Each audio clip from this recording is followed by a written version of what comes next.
Uh, our event is about climate policies, anticipating climate policies of 2050. And we have an eminent set of panelists who have joined us today. Let me first introduce to you Dr. Wendy Schultz. Dr. Schultz has been wandering the world engaged in futures research and participatory foresight for over 40 years. She has designed futures research projects for NGOs, government agencies, businesses, and recently completed with her colleagues at SAMI Consulting 4 global scenarios and multiple regional scenarios on the futures of research and innovation in the post-COVID world, something that we'll be interested in hearing today. Wendy specializes in participatory futures workshops, most recently conducted one online for the International Labour Organization, the ILO, and the International Institute of Islamic Thought. Other examples include face-to-face workshops offering foresight training in Kuala Lumpur and Istanbul, and with the Geneva Center for Security Policy in Bangkok, New York, and Geneva. Wendy teaches future studies in the master's program in strategic foresight at the University of Houston. She's a fellow of the Geneva Center for Security Policy, a senior fellow of the Center for Post-Normal Policy and Future Study, a member of the Association of Professional Futurists, and a fellow of the World Future Study Federation. She's the director of Infinite Futures and Future Puzzle Master at Jigsaw Foresight. Wendy, welcome, and looking forward to be speaking to you on this really interesting topic today. I'm so happy to be here. What a pleasure. Thank you. And then we have joining us from Tokyo, Dr. Naoko Ishii, who's a professor and executive vice president at the University of Tokyo, where she's also the inaugural director for the Center for Global Commons, whose mission is to catalyze systems change so that humans can achieve sustainable development within planetary boundaries. She believes academia can and should play an active role in mobilizing movements towards shared goals of nurturing stewardship of the global commons. Before joining the university, Dr. Ishii was CEO and chairperson of the Global Environment Facility, GEF, from 2012 to 2020. She formed GEF's first midterm strategy, GEF 2020, focusing on transforming of key economic systems.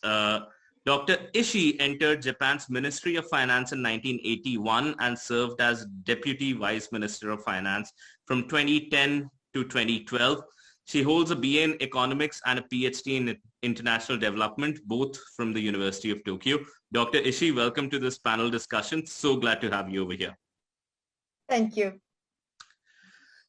Then we have Professor Rajendra Pratap Gupta, who's a leading public policy expert who has been contributing to policy making for over a decade. He has authored policies across sectors, including environment. He's the former advisor to the Health Minister of India and played an important role in drafting the National Education and National Health Policy, both of which have been recently promulgated in India. He has been involved in global policy formulation at the WHO as a member of the Guidelines Development Group and is a member of the World Economic Forum's Expert Network. Dr. Gupta has authored 5 books and is widely traveled and chairs the World Intellectual Foundation. Dr. Gupta, so nice to have you over here. Welcome. And then last but not the least, we have Mr. Ishan Chaturvedi. Ishan is the director of Envipol, an environmental consulting firm working in the areas of sustainable development, climate change, and biodiversity based in New Delhi. Ishan is also the co-director of the Global Policy, Diplomacy, and Sustainability Fellowship. He serves as a faculty member as an associate professor at the Jindal School of Environmental Studies and is a leading author of various articles and policy analysis pieces on the issues of climate change, sustainability, and biodiversity. He holds a graduate degree in law, an LLM from Stanford University. So Ishan, it's your event, but since I'm the moderator, I'm going to welcome you over here. Thank you so much. All right, so now jumping into the topic, what are we talking about over here? So let me quote a few lines from a very, very famous author that I'll tell you about later. It is 2050. beyond the emissions reduction registered in 2015, no further efforts were made to control emissions. It's 2050. We are heading for a world that will be more than 3 degrees warmer by 2100. The first thing that hits you is the air. In many places across the world, the air is hot, heavy, and depending on the day, clogged with particulate pollution. Your eyes often water. Your cough never seems to disappear. You can no longer simply walk out of your front door and breathe fresh air. Instead, before opening doors or windows in the morning, you check your phone to see what the air quality will be. Everything might look fine, sunny and clear, but you know better. When storms and heat waves overlap and cluster, the air pollution and intensified surface ozone levels can make it dangerous to go outside without a specifically designed face mask, which only some can afford. These lines are adapted from a book called The Future We Choose, Surviving the Climate Crisis, written by Christina Figueres and Tom Rivett-Carnac, two leading futurists. If these lines seem like the world we are headed towards, or if you think we can avert the next climate catastrophe, or if you're curious on what policy decisions we should make in order to mitigate adverse effects of climate change in the future, today is the time when we are going to be discussing about how the world will look like from a climate change perspective in 2050 and what we can do today. So let me invite our speakers for an opening remark, starting with Dr. Wendy Schultz. And my first question over there would be that, what, in your opinion, are the actions we should take today in order to avoid a failure in keeping temperatures below 2 degrees compared to the pre-industrial level? And in general, what sort of a world we can expect to live in 2050, given our current path of efforts and the expected line of capacity building towards climate change. So Wendy, looking forward to hearing your thoughts on that. Okay, thank you very much. Again, it's both an honor and a pleasure to be invited to participate in this particular panel, important and timely. I'm going to specifically in these opening remarks focus on that current path, efforts, potential future in 2050, and then I think afterwards we will be addressing some of the questions about actions we can or cannot take. So let me pause for a moment to share my screen, get started. So one of the things that to me is fascinating about this is the fact that it feels like throughout my professional life, climate change has been the climate crisis, actually, to give it a more apt name, has been the issue that has been the context, essentially. And I first started as a graduate student in 1979 at the Hawaii Research Center for Future Studies. Now, what I'm going to talk about a little bit is the path of our stumbling to 2050 and the 2050 it results in. I'll try and keep it very brief. You'll note I have a timeline up here. This is not a complete timeline, obviously, of either advancements in climate research or events in climate policy development, but it's kind of indicative, and one of the things that's important when we're building scenarios and stories about alternative futures is to create a plausible narrative forward into the future about how we got there. And there are a couple of points I want to highlight. So in 1985, a consensus was declared among experts that, wow, global warming seems to be inevitable. And in 1988, of course, the Intergovernmental Panel on Climate Change was established. Now, here are a couple of little cultural events that I want to highlight, because 1989 was kind of an important year for me in my research. First of all, a journal that sadly is no longer with us called the Pacific Islands Monthly that really addressed the reading audience in the Pacific Basin region, including the smaller Pacific Island states, was published with an article on climate change with the front page that you see here, the greenhouse effect, say goodbye to Kiribati, the Marshall Islands, Tokelau, Tuvalu, and the Great Barrier Reef in 1989. In 1989, we were also in the research center I was working on. We're working with a number of the Pacific Island nations, and in particular, the Marshall Islands, looking at sea level rise and their potential ability to adapt, because at that point they recognized that they were going to have no power to change climate change. They were too small. All they could do was raise a flag of awareness. What was also interesting in 1989 is James Burke, a noted science author and popularist, famous for a series called Connections about technological innovation and how amazingly diverse and random it is in many ways, did a special 2-hour special called After the Warming that is a brilliant systems analysis and systems forecast of what the impacts of global warming would be in 1989. That was 30 years ago. So in 95, we have the second IPCC report detecting a signature of greenhouse effect warming, raising the alert that serious warming is likely, and talking about the breaking up of the Antarctic ice shelves, and reports that was actually beginning to occur sort of started hitting public consciousness and public opinion. In 2001, the third IPCC report basically said, yes, global warming is going to be, it has been unprecedented since the end of the last ice age, is likely. Possible severe surprises. So this notion of tipping points, of rapid and unexpected and emergent impacts is beginning to be part of what is discussed. And seriously, the scientific community, drew the line and said, this is happening.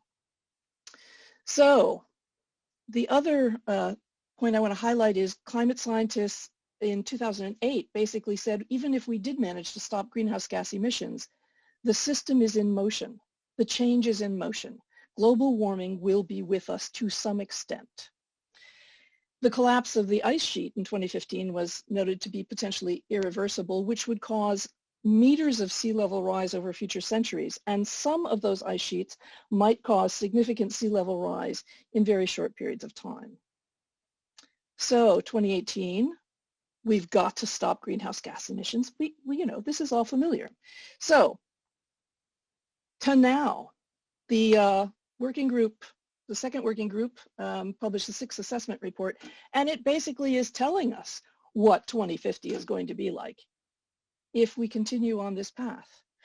And there seems to be a lot of inertia in our political and economic systems and in our framing of the discussion, quite frankly, in many ways.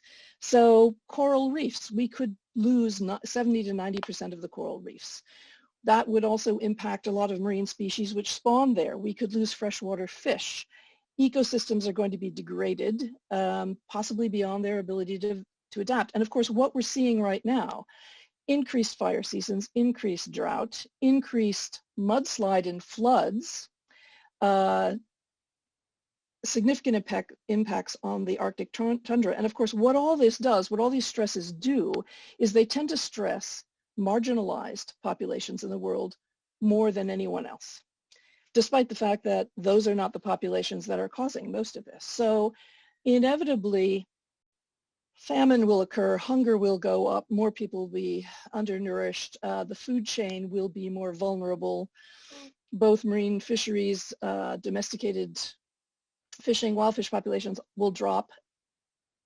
The likelihood of infectious diseases and pandemics will undoubtedly increase and be made more severe by the fact that heat stress tends to affect the human immune system. So we're heading into a 2050 that could look really quite alarming. Water stress, more and more people, there are already populations all around the world that are suffering from water stress. That will get even worse.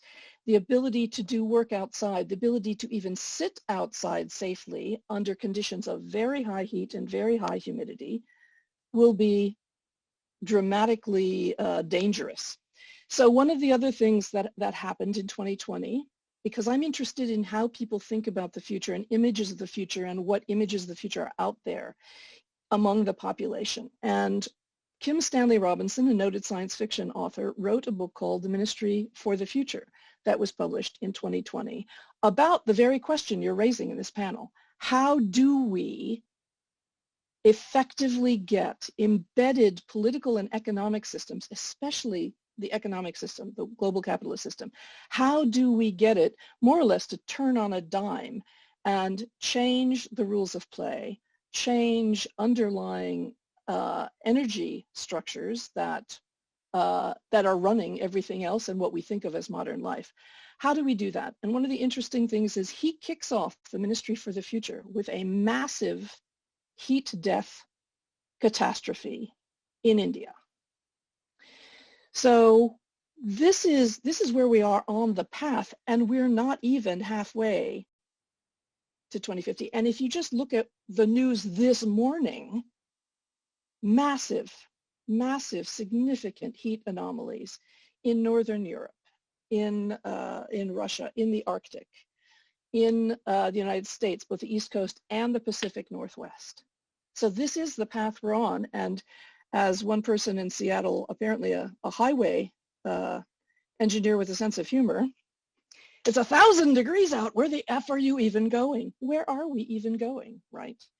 So if you continue along that path, you end up in a 2050 where we have significantly damaged ecological balances. We have potentially accelerated what is already a fairly high rate of extinction of species. There's a group called Year Zero that basically ran mathematical forecasts of when most of the, I think it was non-domesticated terrestrial mammals would be extinct. And I want you to pause for a second and think, well, what might be the outcome of a straight line mathematical forecast of the current trends of extinction of land-based mammals? And I don't know what number you have in your head, but the number that they worked out was 2026. That's 5 years from now. Now, that's a straight line mathematical forecast. Those are almost never completely accurate because other things intervene. We are in complex systems, many things happen. But the fact that that's even possible really underscores the fact that we are damaging our ecosystems. Because of that, we are running the risk of any number of kinds of stresses. We will be producing in the next 5 or 10 years conditions that will put more and more people on the move, desperate to find someplace, not just to make a better life for themselves, to make any life at all, to survive. So there will be huge upticks in migration and environmental refugees, potentially large upticks again in starvation, in people potentially dying of thirst from lack of potable water, increased in diseases. This is a dark future if you follow the path, just looking at the changes we're making. So why am I not terminally depressed?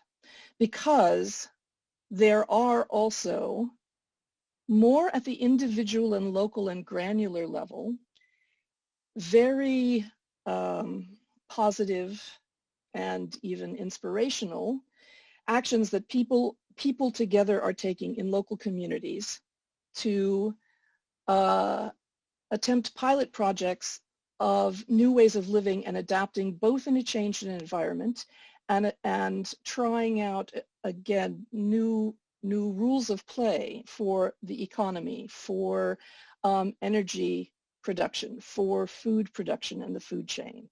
And a group has created a database called Seeds of a Good Anthropocene that basically is connecting these stories. And the great thing about them is that because these are complex systems and adaptive systems, and because they are experiencing the kind of change that is turbulent and therefore magnifies uncertainty, it's probably unlikely that one single overarching policy is going to get us to a more positive 2050. But the fact that all of these very alarming, if not catastrophic, trends that are taking us to a 2050 that could be quite dark are also being countered by people working together and working together in a local context that they really understand and comparing notes globally. So local work generating insights, comparing notes, networking, collaborating across boundaries, across philosophical, political, and economic boundaries to actually create change. So 2050, if I had to sum it up, is going to be, in many dimensions, catastrophic, and for many people. I anticipate that there will be a fair amount of loss of life on the road that we are stumbling down to 2050. But at the same time, there are going to be an enormous number of innovations, insights, kindnesses, collaboration, and a fair amount of community building. Because one thing that is absolutely true of humanity as a whole is that we are incredibly adaptive and creative. And we do, when push comes to shove in emergencies, work together. So I'm going to stop there because I bow to the expertise of the other people on the panel who I'm sure will have much more specific insights to give you about what 2050 might look like. Thank you so much, Wendy, and thank you for giving us the broad picture on the paths that we are headed. Indeed,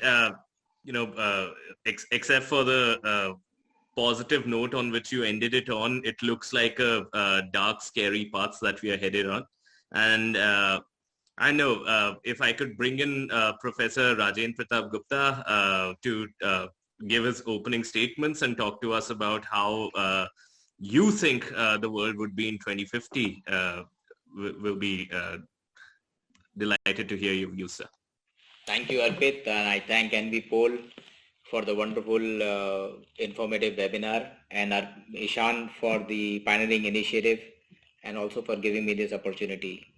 I'm a policy maker, so I look at policies from an intergenerational, I'll say perspective. So for me, definitely 2050 is important, but when I look at where are we headed in next century, because environment is something that perpetually keeps hitting us. I think Wendy made a very interesting presentation, and after seeing that, I changed what I wanted to say. So I'm going to look at three perspectives. One is the population, second is consumerism, and the third is technical advancement. And let's look at what we will be as a population at the end of this century. It will be around 11 billion. And if you look at what is the planet's carrying capacity, we certainly need, as I think Wendy made it very clear, I think Ishan also highlighted, clean air, water, clean energy. We will need more infrastructure, given the population that we will be headed into at 11 billion. We need more food, but the planet is not going to grow. That's a hard fact. Planet doesn't grow.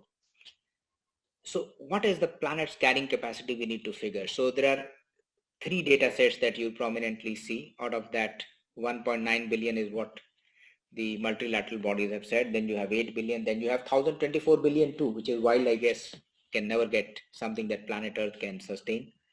But if it is 1.9 billion, you can look at what population is happening, what is going on. So effectively, in the 22nd century, we should be having a population that we had in 19th century, which is around 1 billion.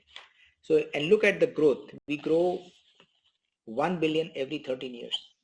And if you look at the way we have doubled, we were doubling in 300 years, then 127 years down to 47. Imagine if in 48 years we double from 8 billion. I think Wendy has said, I think given us a very complete perspective. And look at the other side. When we say this planet doubles, let's go to some numbers, what it means. So typically, we look at the amount of land we have, 3.5 billion acres. 1.9 hectares of land is what a person needs to grow food, textiles, wood, absorbing waste. And if you look at the average land American has at their disposal, it's 9.7 acres, which means by that standard, we can support only 1.5 billion population. So the first dimension you see in getting where environment is taking us is population. Anything we see, we have to see in that perspective. And the second thing that I always look at is consumerism. World, instead of being, I don't know what we should say, we should have probably called world as a family, but we made world as a market. We are totally driven by market forces. And the way we are consuming Earth resources is 1.6 times than the sustainability rate. There is a very interesting perspective that I keep sharing when I talk about environment. It's called the Earth Overshoot Day. Now, Earth Overshoot Day is a very interesting perspective. It is what marks the date when the human demand for ecological resources and services in a given year exceeds what Earth can regenerate in that year. Last year when I spoke at the Royal Academy Symposium, I was chair of the symposium. It was August 22. This year is July 29. I have looked at all the historical dates since 1970 when the data is available. It used to be December 30. That means in 70, our regenerable resources last year were full year, less one day. In 2000, it became September 22. That means effectively for every decade we pass through, it moves 1 month before. I guess in 2050, by April, we would have consumed the entire resources meant for a year. And if we look at the end of the century, when we start the new year, we would have done with it. Now, the second thing that comes to it is consumerism. Now, I think that is where the sustainable consumption comes into picture. And if you look at environment, that is something that we should focus on. And the third one, I think all of us are connected. I see people from almost every part of the world, and technology is making this happen. Now, the third one is the technological advancement. Thanks to advancement of technology, we can connect seamlessly, and talk to each other, learn from each other. But look at what this impact would be. So if we consider that, for every web search people do, 0.7 gram of carbon emissions are added. If you did from an efficient laptop, if you did from a power hungry laptop, it is 4.5 gram. For every email, we add 4 grams to carbon emission. If it is loaded with attachment, it's 50 grams. And 78% of the email are junk. Just imagine this. And we are adding 20 million tons of carbon emissions every year. Depends on which grade you are. You must be spending between 60 gram to 1060 gram per unit of electricity. And for 1 hour mobile, if you use, you add 1250 kilos of carbon emissions. And if you go a little further, 1 minute of mobile chatter results in 50 grams of carbon emissions. So just look at, when 2050, when we get in, what would happen. In just for this webinar for 1.5 hours, each one of us with a power efficient laptop is going to add 18 grams of carbon emission. So technological advancement for me is important. At the same time, we have to be very careful about what the carbon footprint of our activity is. So what I see is a big shift happening. What you said is transport adding to pollution, industries adding to pollution. It will be our digital interactions also adding to pollution. And it will be e-waste, which will be something that we got to address, whether we call it 2050 or we call it 2020. I think Wendy's presentation was fantastic in terms of we are already into that area, where we should be talking about, the change that we need. And if you look at what this data tells us, clear pointers are emerging. One is that we are living and consuming way beyond sustainable threshold already. We've already passed that. The world is transitioning, and I think transitioning very fast in 21st century. In digitized world, gadgets will be more in terms of waste production, in terms of technology to the environment. So we need to factor that. I think it's not just the overgrowing population. It is a market-based approach and consumerism which is adding fuel to fire. Something we'll have to plan and address. When I looked at last year, when I was chairing that symposium, when I looked at the data, we only have a decade. Now I think a year less, because last year we had decade to turn the needle back in time. So with 9 years left for us to do, I think all of us have to take actionables for now to see what we can do. And I think Ishan and Envipol is doing a phenomenal work in this area. I think those who are joining will understand that it's really gone to a serious issue. 2050 is far off. I don't know how many of us would be on the screen to talk about it then. Let's not behave like a irresponsible generation. But as Wendy said, there is a ray of light. We know that human species is resilient. We have seen in COVID how the world came together, and they bought out the vaccine, and things are getting to normal for at least the rich, I would say, not so much for the LMIC countries. But I think there is a ray of hope when we all get together we should be able to turn the needle back in time. Thank you. Thank you so much, Rajendra. And I think the 3 points that you have skillfully argued are population, the markets, and technology. And perhaps as we proceed into the discussion, we should talk about this trend that you pointed out, that I can probably sum it up as the privatization of public goods overall. Like, if any one of us is using an air purifier at home, that's essentially privatization of a public good or an erstwhile public good, right? And how do we tackle with these trends is probably one of the biggest questions, at least for me over here. But with this, let me also invite Dr. Naoko Ishii. And Dr. Ishii, again, just want your initial thoughts on how you think that the world would look like in 2050, and what are some of the things that we can do right now? Yeah, no, thank you so much. It all depends on our ability to collectively change the current economic system. So in that sense, it all in our hands, what kind of world we will have in 2050. Because that the issue is really our relationship, humanity's relationship with planetary system or Earth planet system. I may just want to share with you 2 slides. I'm quite inspired by Wendy's slides, so I was decided to just share with you actually the 2 slides. Let me try that if I can do it. Yeah, and I promise I can only focus on two of them. Can you see anything? Yeah, Dr. Ishii. Good. Okay, so that when we think about that our relationship with the planetary Earth, that it may be useful for us to take back a little bit and beyond even last 12,000 the years, when that since that we Homo sapiens pop up in the world or in the globe, that the Homo sapiens went through the very difficult times, through several glaciers and glacial period. But if you just look at the last 12,000 years, which is circled in green, we do have a miraculously comfortable, very lucky period of 12,000. And we call it the Holocene, and that is the time the geologists, the era of the temperature that move up and down only plus minus 0, and how stable it is. And that is the only time that we Homo sapiens started to have actually civilization, because that stable, that the temperature, we started to do that agriculture. We started to live in cities. We can do that in the division of labor.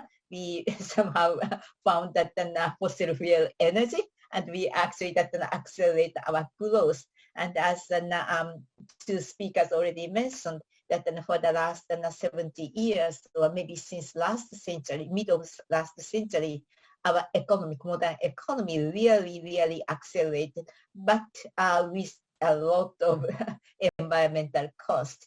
So I did also want to share with one more slide, and I promise this is the last slide. When the scientists see that our relationship with the planetary Earth has started to change, they actually look into this relationship. And this is a very famous literature. Many of you may have already seen it, and read by Johan Rockström and his colleague of the planetary planet system scientists.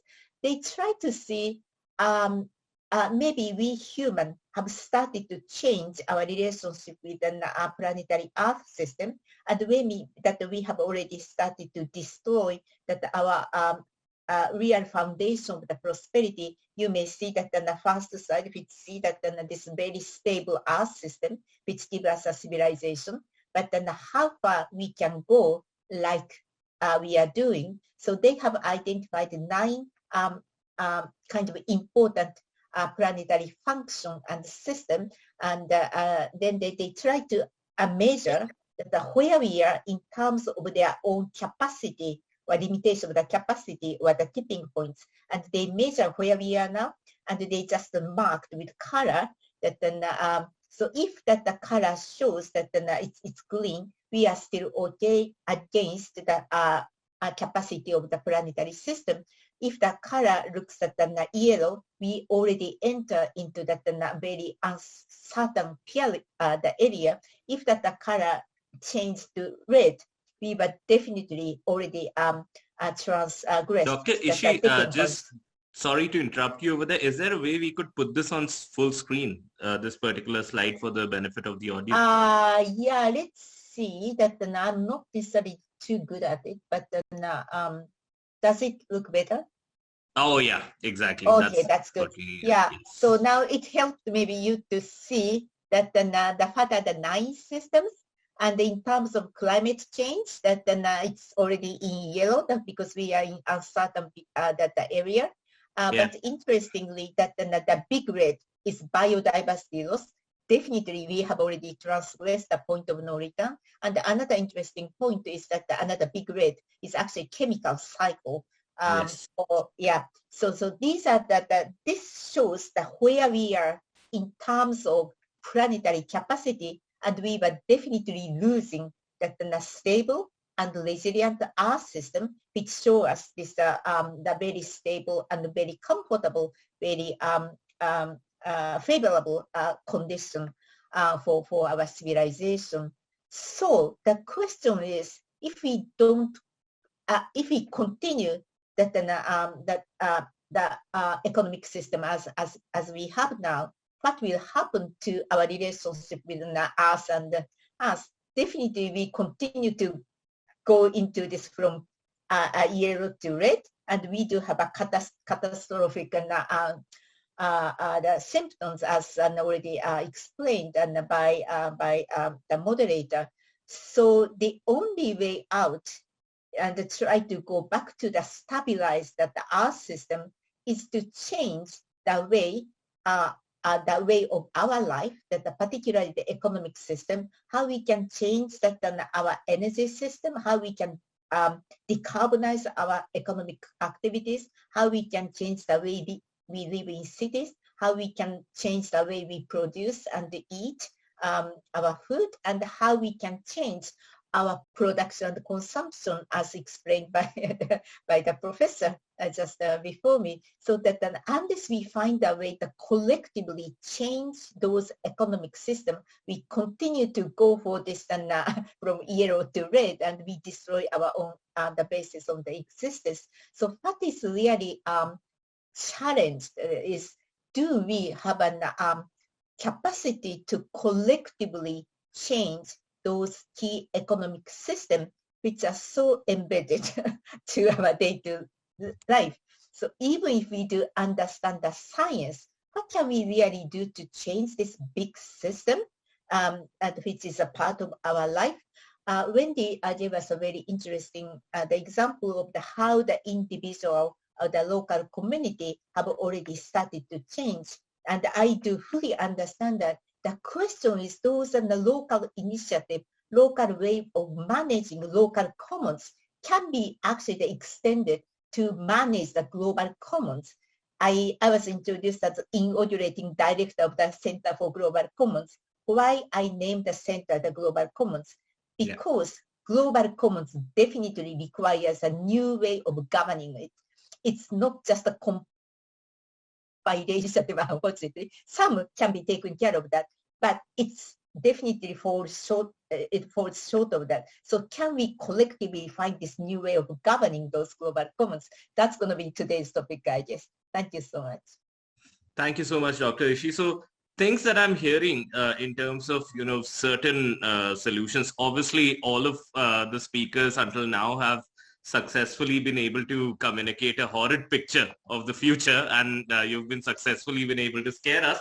But then the things that I'm hearing, Wendy talked about greater local level changes, networkings, and just those communities and nodes of people. Then Rajen talked about the use of technology, of changing how we conceptualize our activities. I would just not call it economy, but then everything that we do in terms of the markets.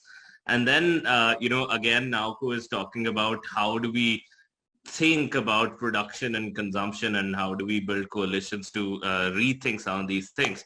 So, there's some bit of a pattern that's emerging that, okay, these are probably the things that we should do.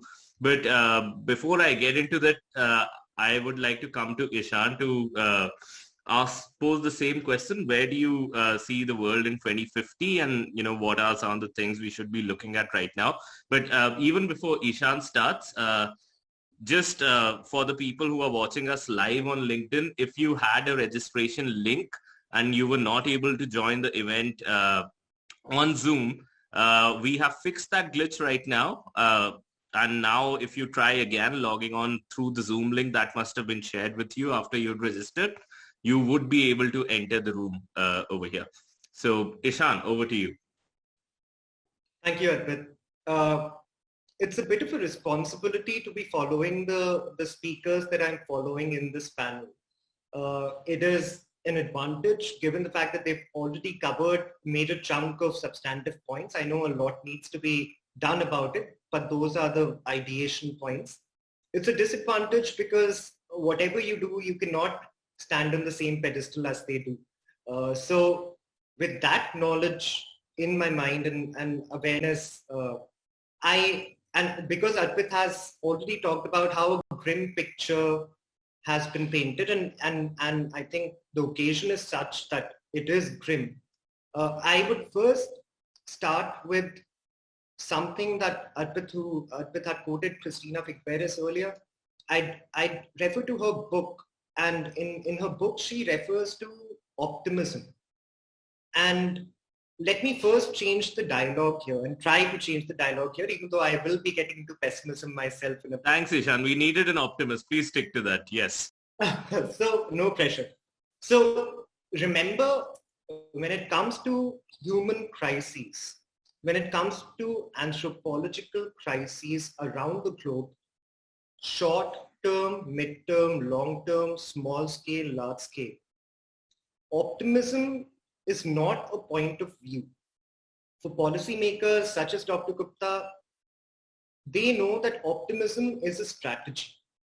So if you have to strategize about dealing with a particular crisis, optimism is the first thing you establish. What happens when you lose the optimism? You end up in the grim picture that everyone has painted 30 years later from now. So first thing that we need to do is be optimistic about it and know that if enough is done. See, the good thing about climate change is that and the bad thing about climate change is that you do not have anyone else to blame. So if you yourself are making those changes, that is then optimism in action. And hence each one of us, if we have that optimism, I know that 450 people signed up for this event and a lot many are watching on LinkedIn. If each of us are able to be optimistic and change those little things, markets and governments will mold themselves according to the will of the people. Remember, consumers, as Dr. Gupta said, without consumers, there's no market, there's no corporation, there's no government. And you are the consumers and you have to behave in a way, and we need to change our behavior in a way that the picture looks better. Mm-hmm. But again, because this whole talk is about 2050, and I'll keep it short, Advait, I'm aware of the fact that we have to keep our introductory remarks short. Because this is all about time, and we'll go into the substance of all of this going forward, I just want to draw an analogy which I love to draw for my students in my classes. One of the most interesting concepts ever invented by Homo sapiens is the concept of time, right? Time, what is it? It is, according to our definition, it might be 24 hours, it might be 9:15 wherever in the world you are, it might be a bad time, good time. Time could be anything. Time has existed before us, time will exist after us. We all try to save time, we all try to run behind time and catch up on time and catch up on lost time, and that time never comes back. Now, if that is an analogy all of us can associate with, let's also associate ourselves with a similar analogy. environment has pre-existed. Environment will exist after us in whatever state we leave it in. We'll always try and conserve environment. However, it seems to be running out of our hands. We are just lagging behind. Environment, if we are on time, if we are on course with our natural resources, everything looks better, everything is well managed, we're living in a good time. And similarly, if we have to compare our impact on environment, remember that if the planetary cycle of our Earth, of our planet, was rolled across in the form of a football field, and the G-Perts fellows in the class already, in the session already know about this. If the planetary cycle, the lifetime of our planet was rolled across on a football field or a soccer field, given the fact that we're also joined by people in the Western Hemisphere, human beings have been in existence on this planet. Homo sapiens have been in existence on this planet for equivalent to 1/16th of an inch of that football field, equivalent to the width of a single blade of grass.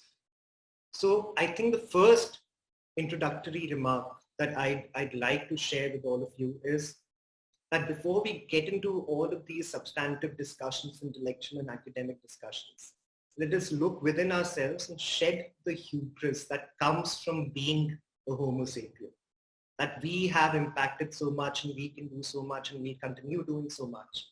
Because if you're able to disassociate yourself from something that is a lot bigger than you, and as I argue in my writings, that we're not even able to define properly the term environment, the term sustainability, then and only then will we be able to make this transition and go on to that path of possibility. So we'll get into more discussions, I'm sure, and I have a page full of points to make, but I'll hand it over to Arpit to carry the conversation forward.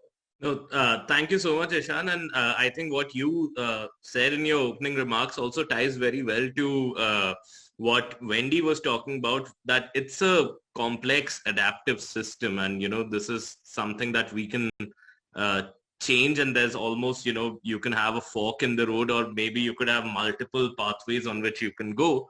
And what I appreciate is that you are also bringing in the element of perspectives in looking at systems. And that's the, as I say, the fourth wave of systems thinking, where it's not just about the parts of the system and the relationships between them, but it's also the distinctions and the perspectives that you bring in that impacts the system over there. But let me bring it back to, some of the things that we discussed right now. So, some of the things that, Dr. Gupta talked about, markets creating great inequalities, each action, including this call, creating a lot of carbon footprint. I'm probably going to plant a tree right after this. Then, other things that Professor Ishii has talked about, that, there are certain things on which we have already crossed the Rubicon. I also see a number of things that, that we'd be seeing, such as, a greater competition over resources. So perhaps intensification of conflict, greater inequalities, and how do we, as human beings, how have we managed inequalities? It has either been through coercion or through, some ideologies that have, kept people suppressed. So, perhaps those are also the things that we'll be seeing more and more in the future. Now, my question to the panel right now is that in terms of the immediate future, so let's say if we don't talk about 2050, where we are seeing so many catastrophic things happening, what if we think a little short term? What if we think, Professor Gupta's works with governments, and governments typically, have a 5-year to 10-year thought cycle. So what are some of the, changes, or what are some of the good and bad directions in which, things are shaping up that you see in the next, let's say, 5 to 10 to 15 years? And what are some of the positive ones in terms of, positive changes, positive policies that we can expect in the next 10 to 15 years? And you can talk about, the world at large, or you could also talk about, various regions such as India. So I don't know if Professor Gupta, do you want to jump onto this first? Yes, thank you. And I think I would say that, the best part that has happened is thanks to people like you who have brought the focus. Well, everyone thinks that, this is a major area. What difference do I make? I think you all make a big difference. As you said, even like 100 people came out of 450 registration. Even if one person plants a tree, you make a difference. So I think we don't have to wait for everyone to start together. Each person can do.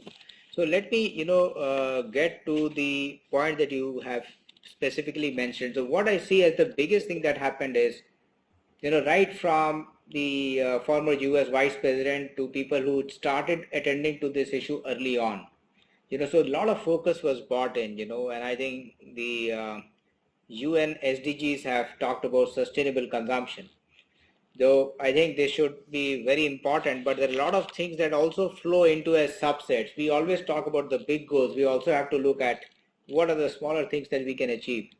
So the biggest commitment that has come is that people have joined the race to aware people. I would say we need to go beyond awareness. We need to sensitize people.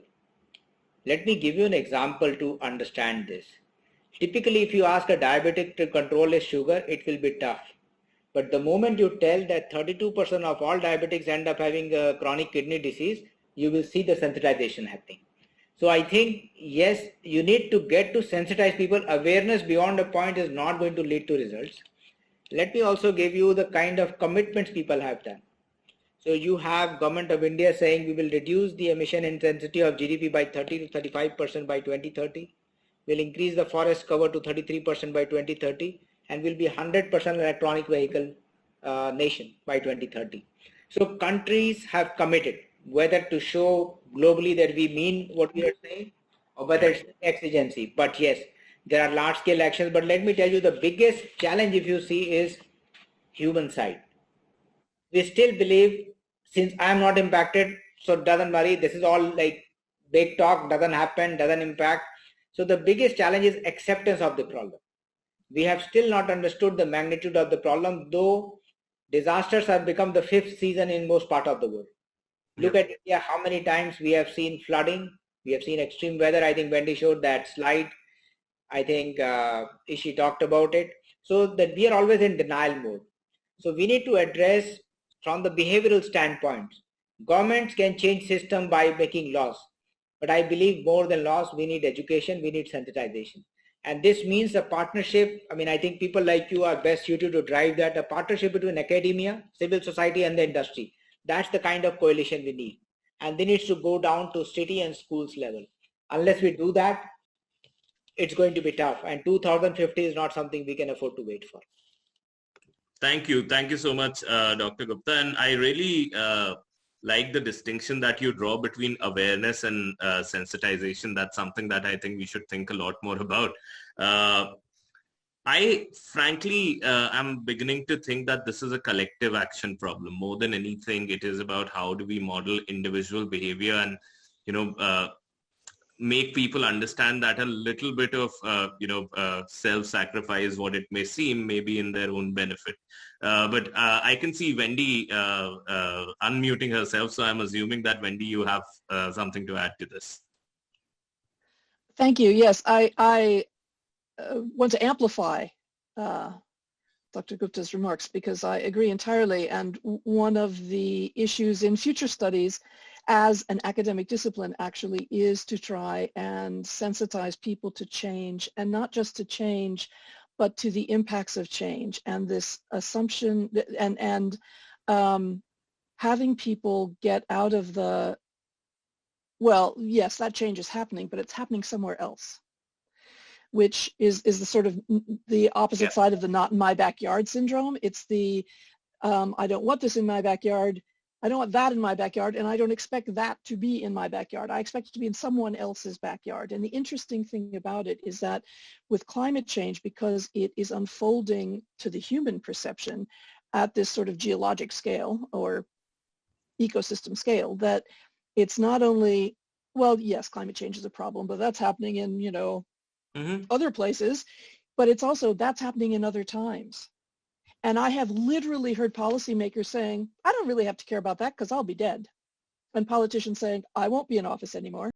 So it's the sensitization issue is really important, and it gets to a basic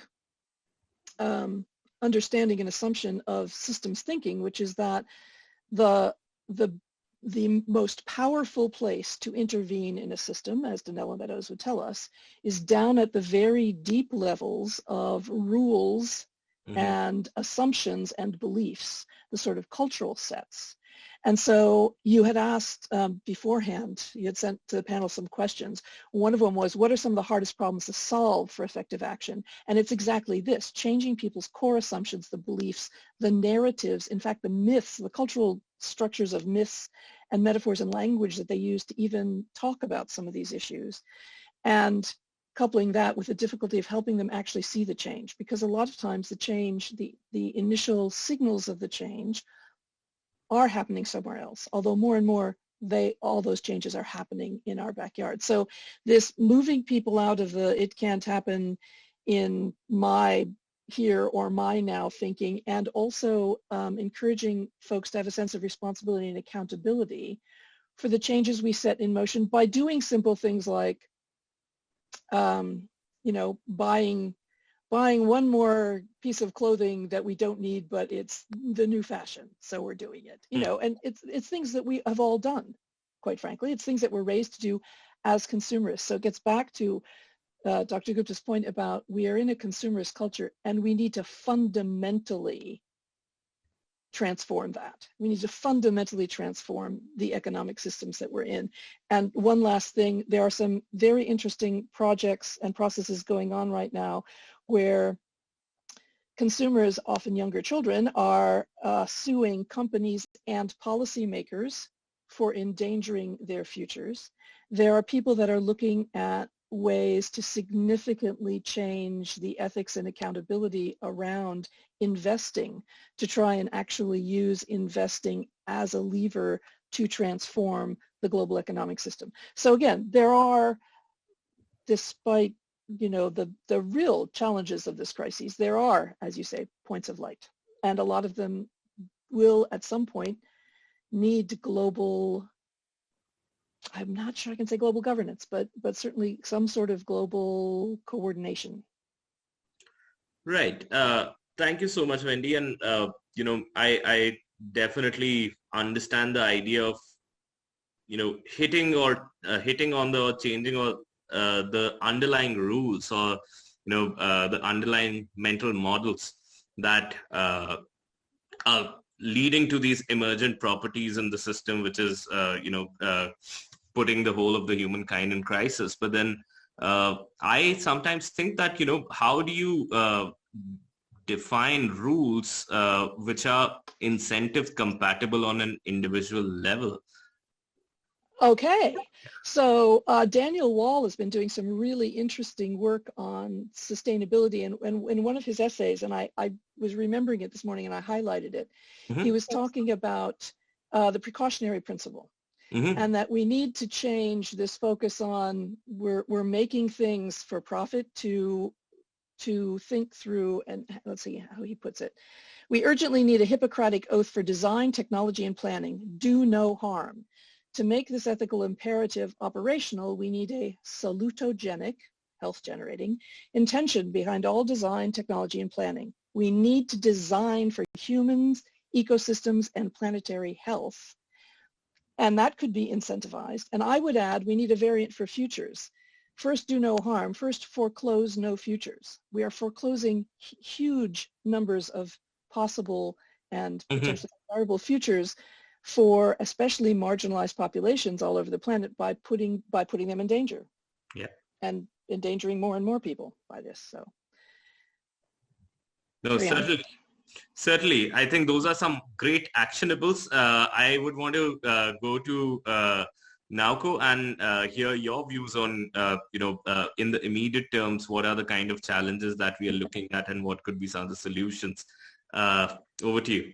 Well, I just want to build on what Wendy said or the discussion for the last few minutes. I mean, the issue is really, in my view, how to govern, to find a way to govern the global commons. As we already discussed, there are quite a kind of already effective way of managing or governing local commons, because there is a local community. It's a part, it's their backyard, but also there is a community that who knows that that they can benefit, they can be better off after following the common rule. But so it worked on the local commons, but commons in general subject to the tragedy of commons, so that the individual that acts and rationally, it ends up actually eating a lot of commons, and then the people would be worse. The global commons like a climate change or rainforest and ocean, the water is really a good example of tragedy of tragedy of global commons. That's why I'm kind of insisting that it's really time for us to find a new way of managing or governing or stewarding the global commons, because why stewarding? Because it's also intergenerational injustice between the current generation and the future generation. So we are responsible to managing it, stewarding it, and then pass it to the future generation. So that there are two challenges here. The one, the current economic system does not value those kind of hidden costs of the friction between current economic system and the capacity of Earth, including loss of biodiversity or carbon footprint. So the one way to really manage the global commons is to put the price on those externalities. But it takes time, and it's a little difficult to imagine that they can be implemented anytime soon. So there are other ways of managing or trying to manage those global commons, like a collective action that among policymakers and then enlighten the business leaders or citizens, those kind of multi-stakeholder coalition to try to address that a few of the challenges is another way of trying to manage those global commons. But I still see the big challenge in it. As Professor Gupta already mentioned, we the human being, consumers, can exercise a big decision-making power through the decision of what to eat or what to wear. Wendy also mentioned that. So if that information is given, and if that the individual action can actually address the system change, great, let's do it. But in many cases, the individual action cannot really lead to the system change. I am living in Tokyo. I have no way to choose a renewable energy for heating on my own house. This is a government energy system, which is still, firing the coal-fired power plant, and we have no way to exercise my own decision, right? So that there are things which the current economic system still impose a lot of restriction. And this is where I think we need to find a way to really try the system change and fighting against this vested interest. And we need an international collaboration on it. Thank you. Thank you so much, Dr. Ishii. Over to you with the same question. And meanwhile, members in the audience can start typing out their questions. We are probably going to carry on with the first segment of this discussion for another 20 minutes, after which especially Dr. Ishii has to leave. It's really late over there in Tokyo.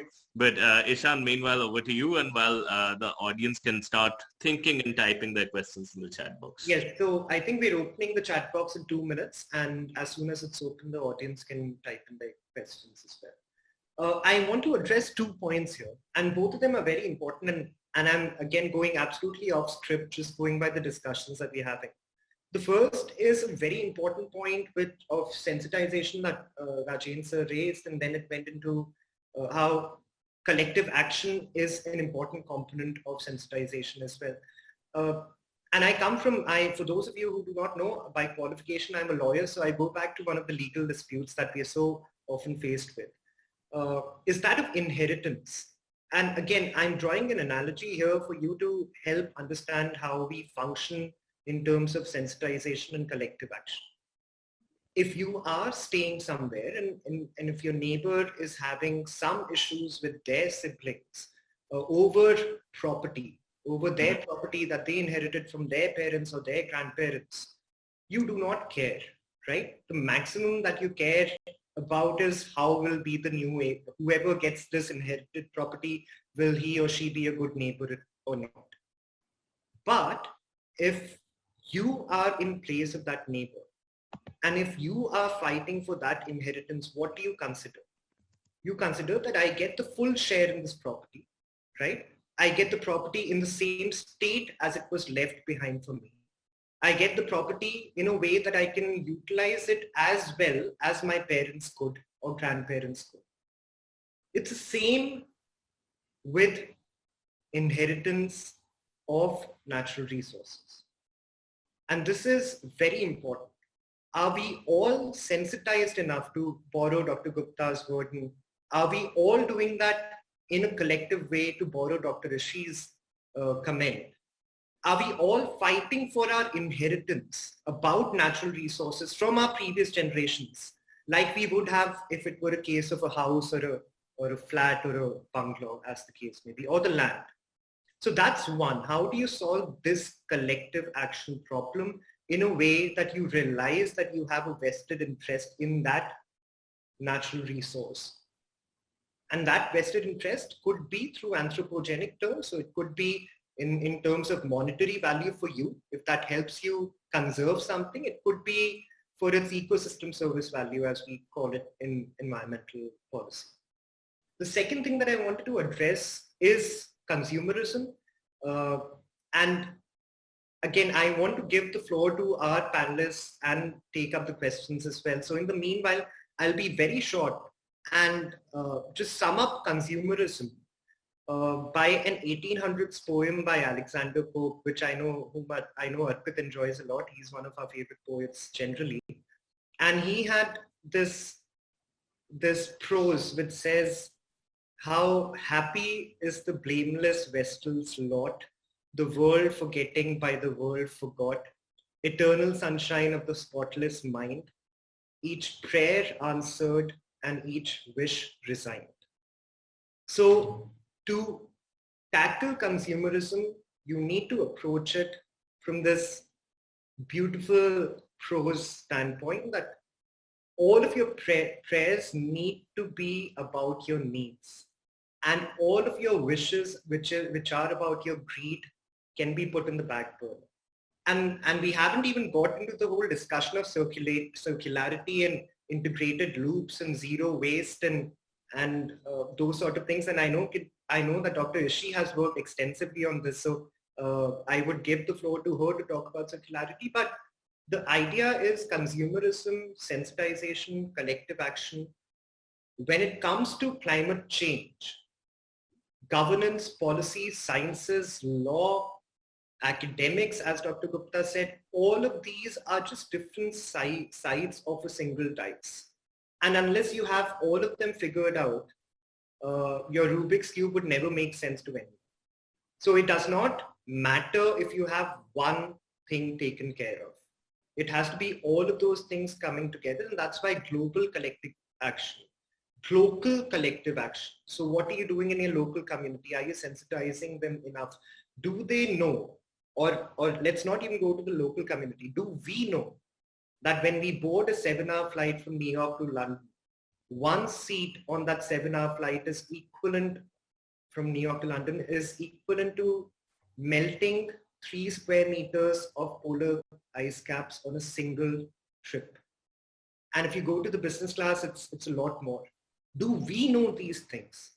I know that Dr. Gupta talked about how even this call will have a certain grams of carbon being put in the atmosphere. Imagine the kind of impact we're having when we are environmentally conscious, admittedly. And then think of the people who are not sensitized, who are not aware, who are not educated, whichever term you want to use. So it's a problem, it's a complex problem with layers. And that's why we need as many people as possible to talk about it, to ideate about it, sometimes to just discuss. And when it comes to environment, and I say this a lot, there are no stupid questions, there are only stupid answers. So question everything. Go to the systems thinking approach of questioning everything. And that's our only way out. Over to you, Arpit. Thank you. Thank you so much, Ishan. So to sum up, if we were creating a compendium or publishing this discussion as a book, it would probably be called How Not to F Up Our Future. And the chapters would probably be, the first one would be about culture and sensitization. The second one would be incentives and economics. The third one would be collaborations and partnerships. That's broadly the picture that we can draw if we are to take something away from this. But knowing Dr. Gupta, I think there'll be a book out on this in the next month now. He comes out with a book in every 2-3 months. Ishan, I'll just say there are two things that I'm working on right now which are very related, and thanks you invited me. So we're working on two things. One is a detailed note on circular economy, where we're looking at professions, we're looking at countries, we're looking at sectors. We're also working on sustainable automation, something that I brought out, that we are technically advancing, but environmentally we are degrading. So sustainable automation holds the key. So we are working on 2 papers, and I think we should be out in the next 4 weeks. Yeah, exactly to your point. We've been working for the last 6 months on that. Thank you. So I'm going to first take a question from Bhavya Singh. Bhavya is a public policy student, and her question to the panel is, do you think that in the international arena, if climate change policies are dealt under hard laws as compared to soft laws, I think Bhavya is talking about, international organizations not having the power to enforce laws, there might be a change in how countries perceive or work towards effective climate change policies, especially the developed countries, since hard laws have more legal accountability. So does anybody want to take this up in terms of international organizations having the enforcing capacity? I think Dr. Gupta. Dr. Gupta, yes. And I know that Dr. Rishi has also worked on this in her role as the GEF chief. So we can go to Dr. Gupta and then Dr. Rishi. Sure. So, one is that, what Mao said, that, the more the number of statues, more the number of thieves and brigands. So you can create more laws, you can create more statues for people to, evade them or circumvent them. I think what you require is an intrinsic drive, which comes, I can bet you that those who have heard this discussion, few would have moved to say, I will do my bit. So yeah. I'm a policy maker. I believe that's my job to make policies, but I still believe if you sensitize people, if there is an inherent desire for them to do something, it makes. So I would focus more on education sector, where you educate people early on, work in communities, because the effort that is required is in communities. Countries are formed with communities. So I think that is more important than having hard laws to implement. I think harder laws haven't delivered, unfortunately, if you look at evaluating them. Perfect. Thank you so much, Dr. Gupta. And Dr. Ishi, over to you.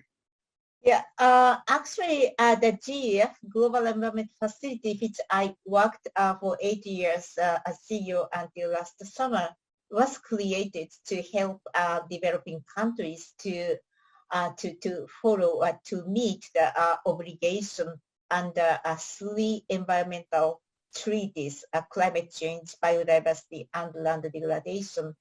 But we all know by now that how effective those mechanisms have been, and the climate has been worsening, the biodiversity and being lost, so that those treaty-based international system and intergovernmental system, unfortunately, they're proven not to be effective.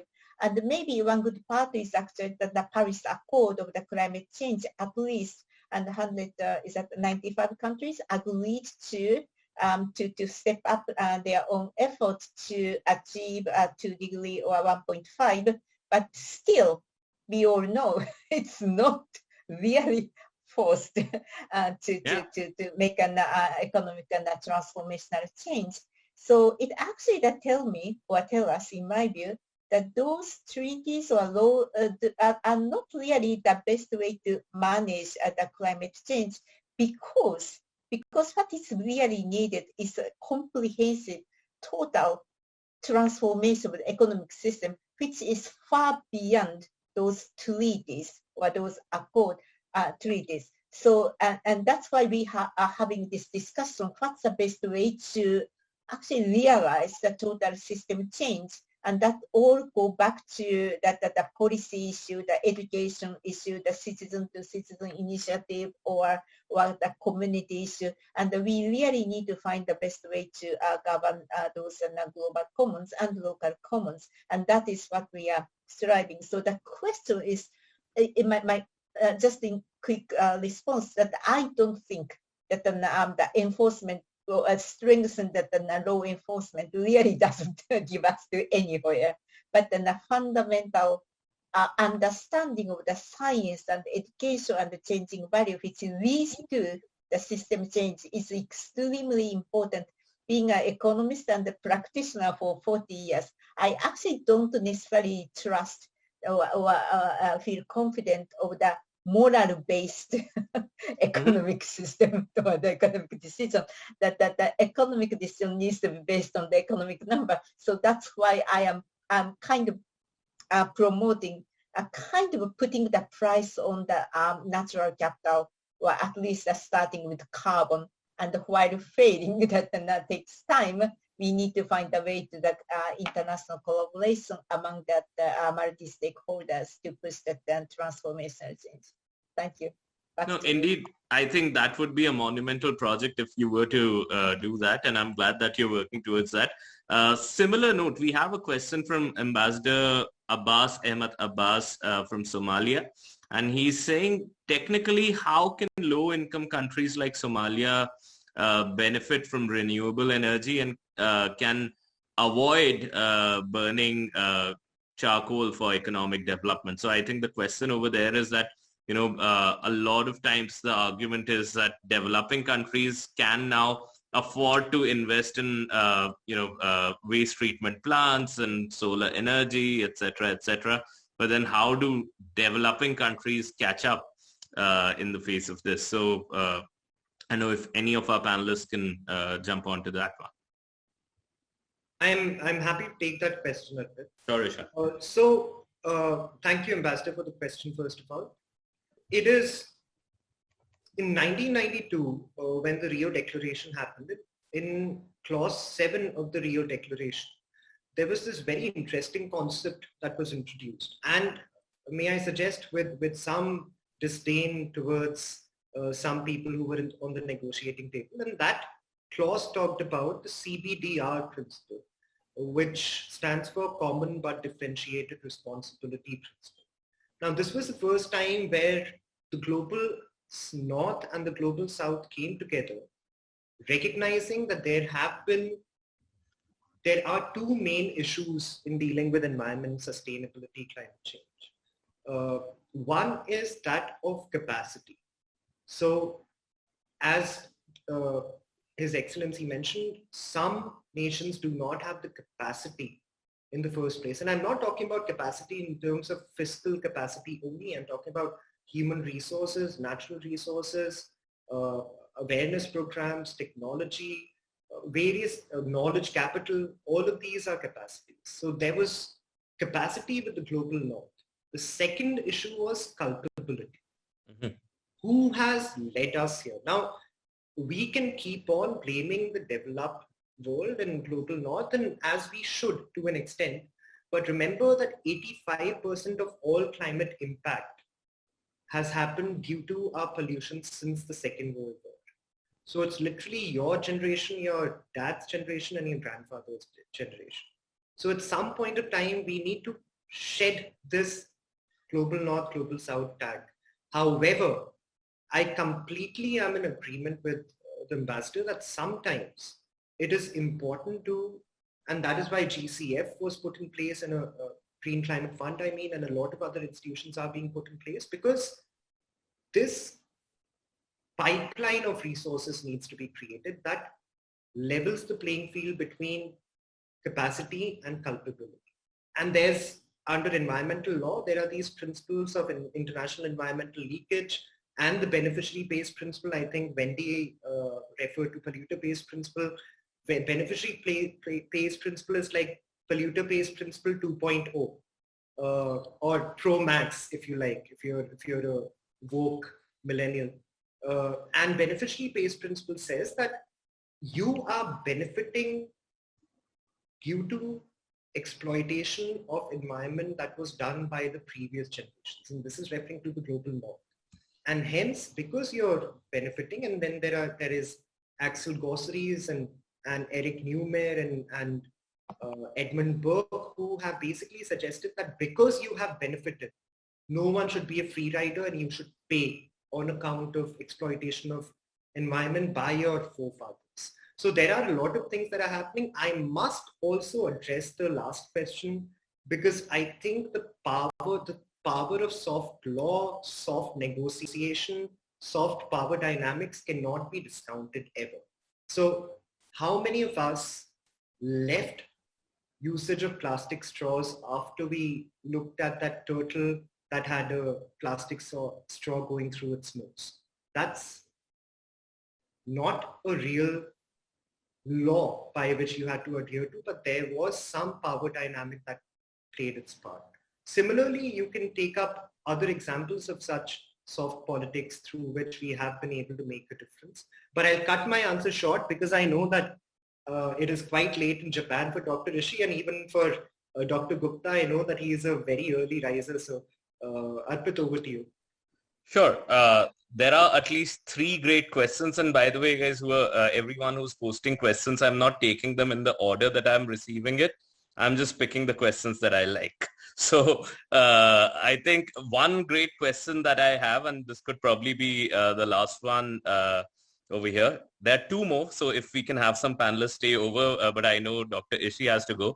But this question has been pointed specifically to Dr. Schultz and Dr. Ishii by Noyonika Bakchi. And Noyonika is asking that with respect to tipping points in systems thinking, and something that Dr. Ishii also showed in her slides, that we have crossed over to cross the tipping point in terms of biodiversity, etc.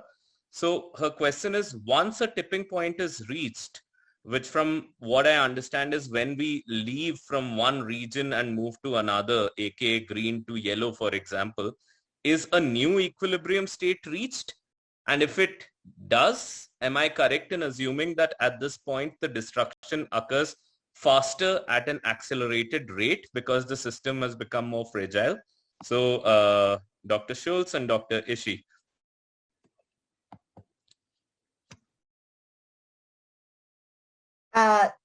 When did you want to go first, or do you want me to take it? Since it starts with a reference to your slides, I thought you should go first. Yeah. Okay. This is, well, if I understand that their analysis correctly, that the yellow area is a kind of uncertainty area, that the red is more like definitely we are actually crossing over the tipping points or the boundaries.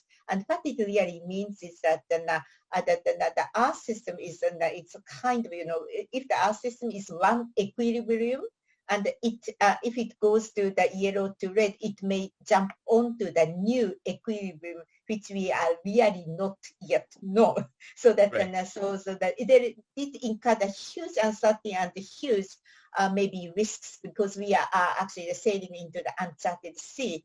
And but the scientists are saying that that new equilibrium is not really considered to be as favorable as a Holocene period, which we enjoy for the 12,000 years. And so we need to really prepare ourselves. The best we can do, according to them, is to minimize this change of this destruction, so that then if we really don't do anything, if we don't change the current course of action, we really go into this huge the pathway to the hothouse Earth, they also call it, and that more and more destruction is kind of triggered by through the domino effect. So let's work together to arrest that change as soon as possible, and then as much as possible. That is the message I understand.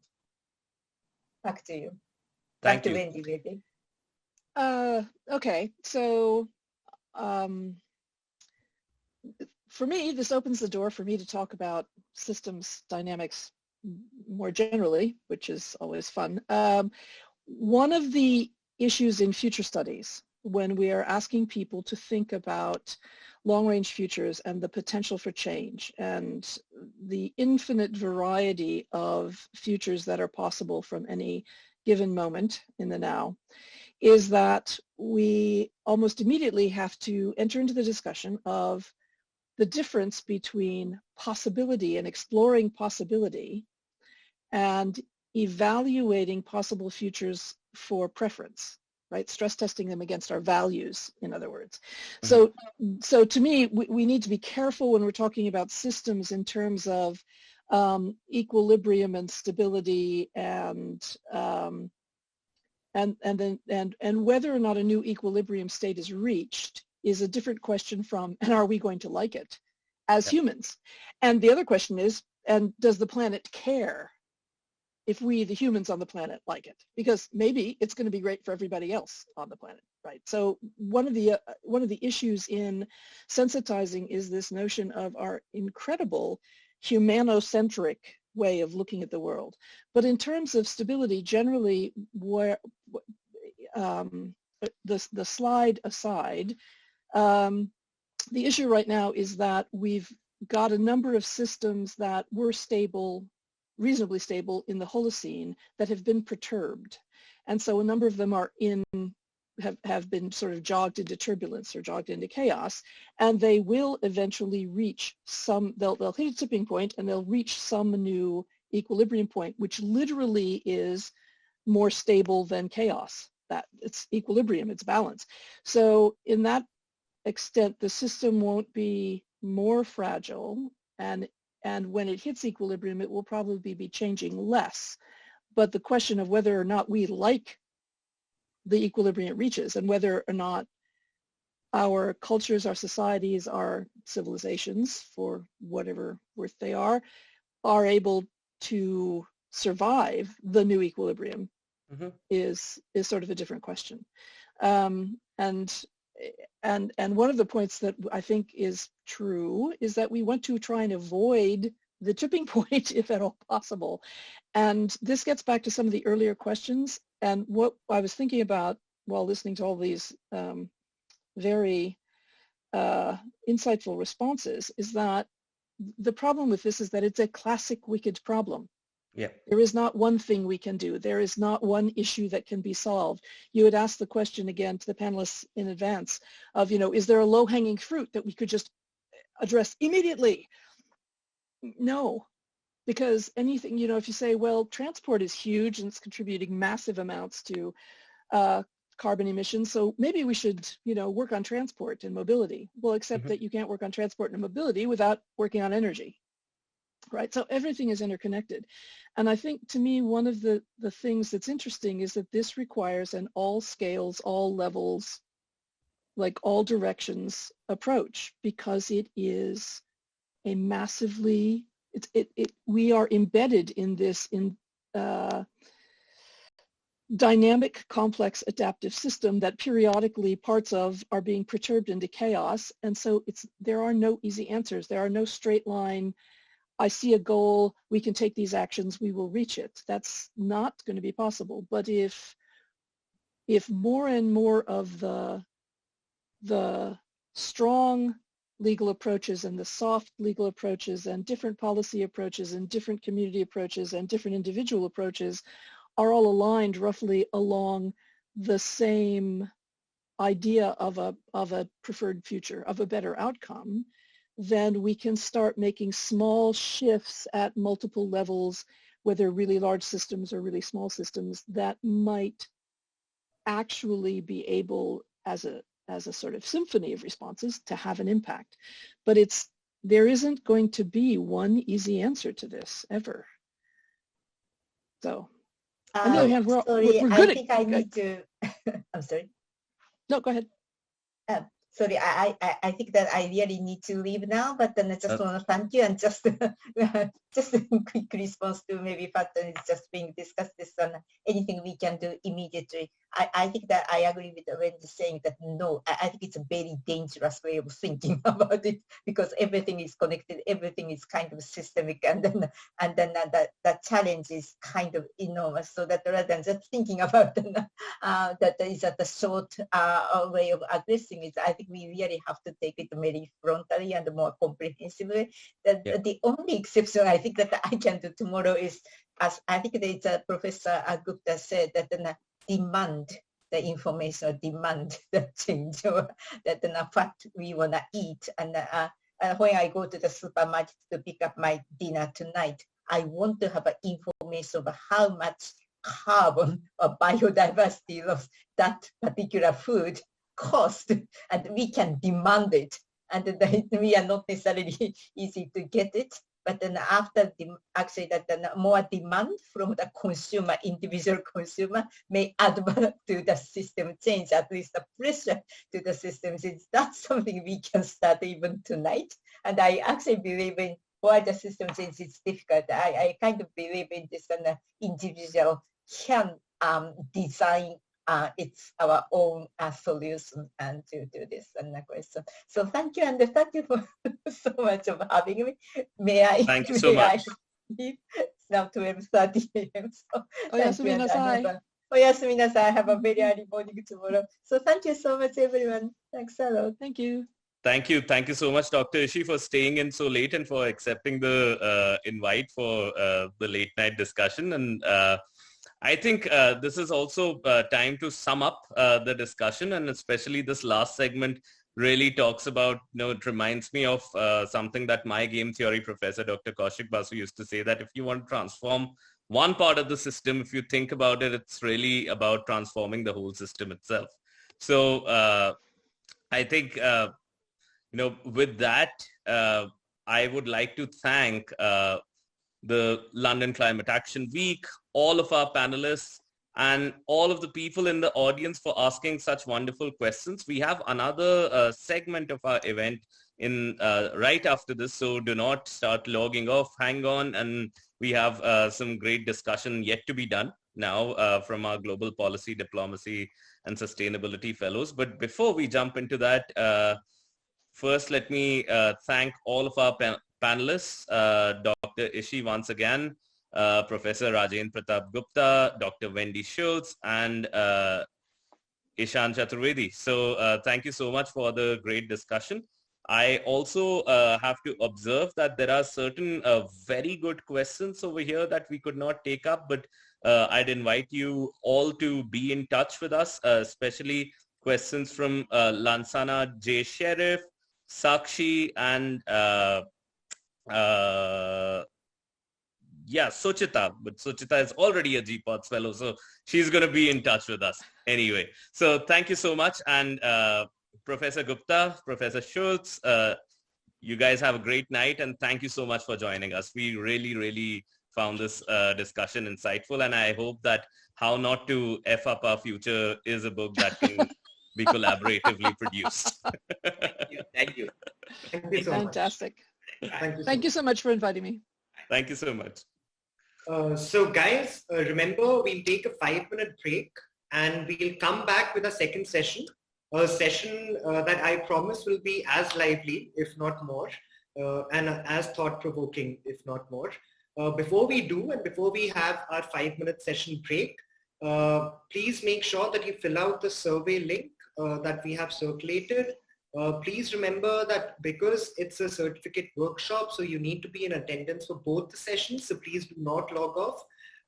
And that's about it. We'll also try and take up some of the questions that have been asked in the last session in the next session.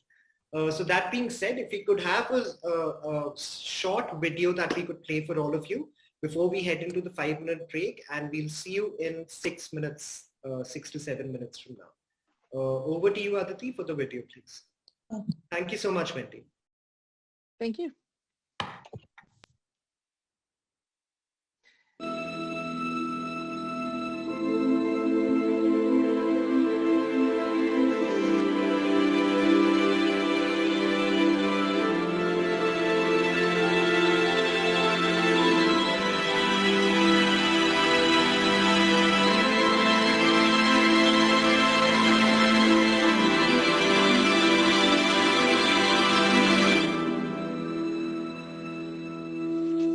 this is a place where, you are not really a student. We are not really teachers.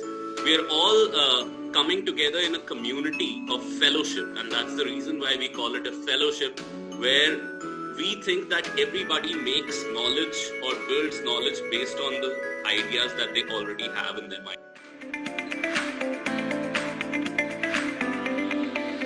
The problem is greenhouse gas emissions that affect the temperature of the climate.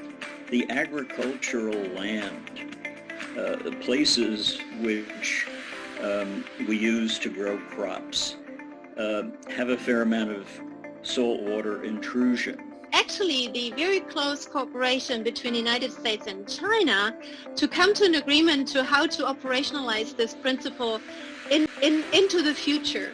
Policy-making body on environment at the same level with the General Assembly for all other issues globally. But for environment, it established the United Nations Environment Assembly. ION term, IOI, or impact on investment. So that's essentially what this, your management really should all be about. You're trying to maximize the impact on investment. So you might define it as coordinated and synchronized action that often deliberately targets democratic states and institutions. Someone has said, never let a crisis go to a waste. So we are in a huge crisis. Let's not waste it, and instead build from it, build safer, better, and in a more holistic fashion.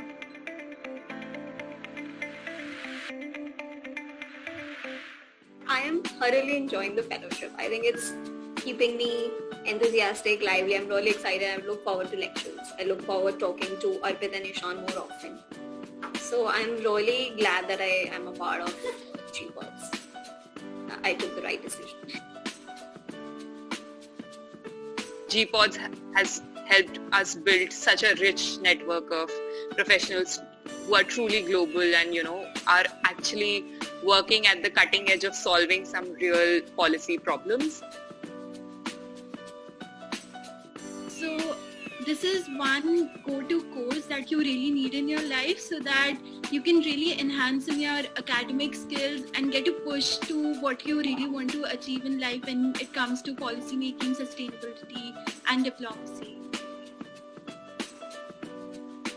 Knowledge sharing that's happening, and it's not just learning from the mentors and the people who are taking the lectures, but it's also learning from the fellows and learning from your peers. And I think that's really amazing. And the fact that all the fellows come, like we all come from such diverse professional backgrounds, so that's really a huge plus. So yeah, I think the amount of interactions I have had with my co-fellows and the mentors, so those have been very good. And since we have been in the lockdown since the past 1 year, so I haven't really had the chance to interact with new people and get new perspective into my life. So I think that way the fellowship has helped me a lot.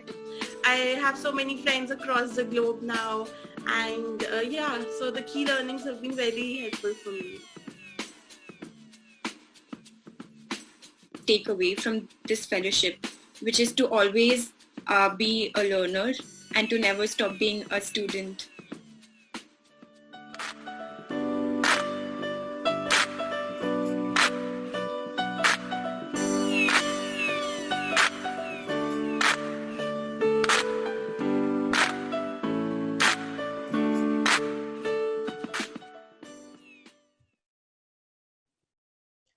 So that's about our Global Policy, Diplomacy and Sustainability Fellowship that we run as an organization. It's a 3-month online fellowship program where mentors from all over the world, such as folks who were speaking in the earlier panel discussion, people coming from such backgrounds would come in to train, to talk to, and to mentor people of the next generation. So essentially, what we are doing is, trying to do a lot of these things that we discussed in the previous section, which was to create coalitions, to build networks, to build a community, to enhance our knowledge about things such as public policy, diplomacy, sustainability, the interaction of all of these things together, and overall creating hard skills as well, so that people can go out and start working on some of these issues and start making a difference. Our applications for the fellowship are open now, and they're going to be open from the 1st of July. Our early application deadline is August 15th. So for all of the young folks over here, it doesn't matter what country are you coming from, doesn't matter what work experience are you coming from, check out our website called www.gpods.org. So that's gpods.org. And yeah, take a look at the fellowship. If that's something that interests you, then do apply, and we'll be embarking on a fascinating journey. And now in this second panel, you'll be hearing from a number of our fellows who've been researching on issues related to public policy, diplomacy, sustainability, and today they are going to peer into the future along with you as a follow-up to the previous segment, and to talk about various aspects of climate change, sustainable development from a long-term 2050 perspective. And the idea over here would also be to understand what can we do today, what are the public policy, diplomacy, and sustainability initiatives we can do today in order to be able to impact some of those challenges. With this, I hand it. The idea behind discussing today's theme is to discuss how we perceive us as humanity, our natural resources, our environment, everything around us, and all of those subsects that fall within this huge paradigm of discussion in 2050, in 30 years from today. And before we move on to this discussion, let me have a couple of housekeeping rules in order. First of all, we'll be taking questions from all of you in attendance, but that would be in the last 20 minutes of our discussion. So until then, we'll have the chat box off. Hopefully, we'll be live on LinkedIn in some time, and you can also watch this on LinkedIn. I have just been told that we've been getting a lot of responses on LinkedIn. If you do have any questions on LinkedIn, you can also post your questions there and we'll try and take them up as well. Everyone will be put on mute, and the fellows, the GPODS fellows whom I'm going to be introducing along with the fellowship, as you saw from the introductory video, will unmute themselves as they go ahead with the discussion. Finally, I would like to thank all of our panelists. I'd like to thank Arpit, who moderated the last session. I'd also like to thank the London Climate Action Week for giving us this event. It means a lot to us, and given the time that we were allotted for this event. So thank you to the folks at London Climate Action Week. Now remember that we can approach the theme today, climate policies in 2050, from two separate angles. One can be, and as I've discussed with some of the GPODS fellows as well, one can be that you are in 2050. You're 30 years down the line. What's happening around you? How do you approach it? How are behaviors? How are technologies? How are policies, laws, governance systems? The second way to approach today's talk is if you do change your behaviors, or if you do not change your behaviors, if you do change your policies, your laws, where do we end up? So it makes for a very, very interesting discussion as to scope the challenges, the solutions, the recommendations, the issues, the walls that we'll hit, the glass ceilings we'll have to break as we go ahead on this climate action journey. And how do we make a difference while doing so? So you have already seen in that introductory video, we are very proud of the cohort, the GPODS cohort, the Global Policy, Diplomacy and Sustainability cohort for summer 2021. And one of the things that we really pride ourselves on is the diversity of professional backgrounds, of cultures, of gender, of age that comes with being a part of this cohort. So it is for all of your it is to all of your delight that all of these perspectives will come forth through this panel discussion over the next hour 15 minutes. And that's how we'll take it forward. So how do we structure this talk?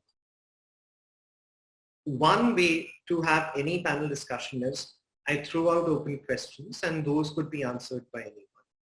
The second way is that we have back and forth amongst the fellows as they go ahead and debate their ideas. The third way which we have chosen is we'll have introductory remarks of each of the fellows who are our panelists, and then we'll have an open discussion on the issues that we'd like to ideate. Why is this important? Because it is important because everyone in our attendance will get a flavor of the various backgrounds and how those apply to climate change. The flavor of various ideations and thought processes that have gone into coming up with solutions to the issues that face us and that will face us for a foreseeable future at least.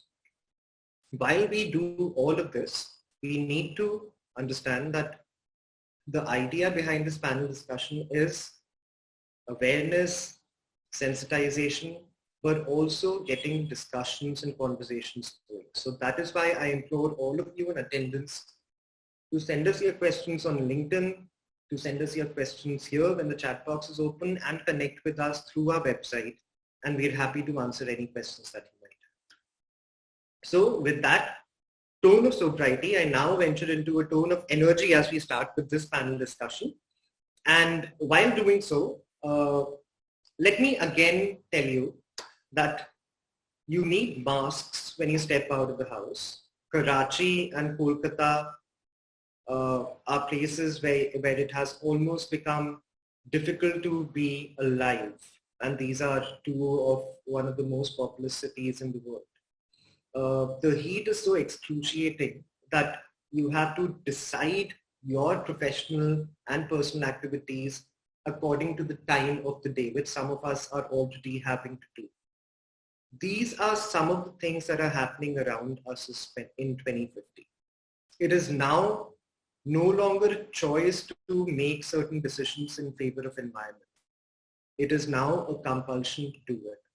It is now no longer an option to look at green finance as the only available technique of finance, a dynamic of finance. It's the only way to go about it. And this is how I would implore all of you to put yourself in your shoes from 30 years later and try and come up with a solution and try and discuss the challenges that we have. So that being said, I'll give the floor to Alif. I think some of you have been introduced in our pre-discussion already, and we're going to delve into a very complicated yet simple, like most of the climate issue subjects, topic of climate justice vis-a-vis land as we move on to Alif. So Alif, over to you. All right, thank you, Ishan. Hi, everyone. I want to kick off this segment by introducing the idea of land rights. And so Oxfam a few years ago reported an important statistic. They found that more than 50% of the world's land is actually held by indigenous people and other local communities. And although these communities are diverse and dynamic just like us, studies have consistently shown that they live more harmoniously and sustainably with land and the ecosystem around them in comparison to other communities. Indigenous communities, for example, often have traditions and beliefs that greatly value nature. And since many of these communities depend on the environment to survive, living sustainably isn't like just a good thing to do, it's often the most rational thing to do. However, many of these communities don't actually have legal or formal rights over their own land, meaning many governments don't recognize that those lands are actually owned by those communities. So they're at risk of losing their land.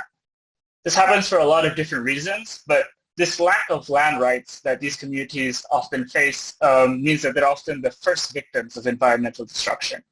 And this is really unfortunate because research has found that providing these communities with more secure land rights actually by helping them map their lands or recognizing communal property, these things actually help reduce deforestation by dramatic amounts, and that land is less likely to be converted to plantations or factories.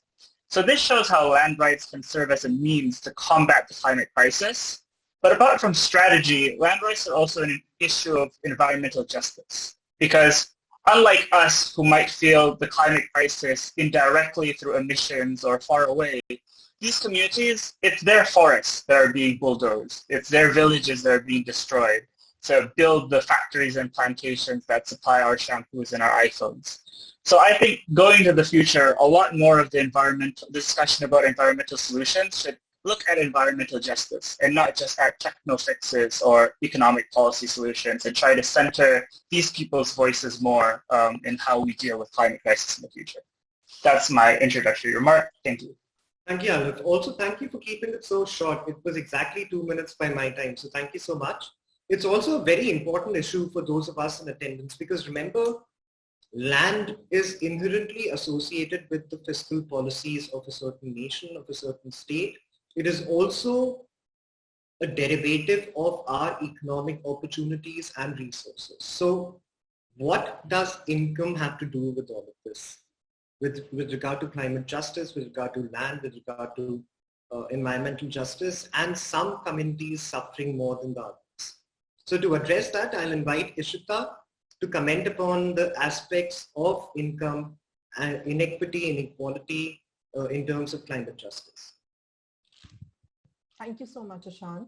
So the impact of climate change is not being borne equally amongst the younger generations and the future generations, and the rich and the poor, and almost around all the countries as well. So one of the World Bank studies states that the COVID-19 pandemic has already brought a 10-year setback, in terms of our poverty or income inequality targets towards 2030. So climate justice is that we maintain a duty to act in such a way that the standard of living of the future generations is above a certain threshold. So fast forwarding to 2050, the global temperature has already risen by 1 degree, despite all the countries chasing the net zero targets and decreasing their carbon emissions. We have a lot of missions going into space. We probably have found life on Mars as well, because Earth is not more livable anymore. This has also coming up with robots and taking up a lot of human activity, which has also led to an increase in income inequality, because further. So then the growth rates are also measured with green GDP. The developed countries have been able to decarbonize like around 30% of their GDP, but the underdeveloped and the developing countries are still facing the wrath of the environment and climate change, more so as compared to the developed countries. The rising sea levels, frequent natural disasters, climate change has actually led to a lot of environmental migration now, and which has pushed a lot of people into poverty due to migration. And technological advancements have not been able to minimize the economic inequalities. So even though there is technological advancement, the economic inequalities are increasing over the years. Right? So in 2050, we still lack global solidarity and collective action to overcome climate crisis.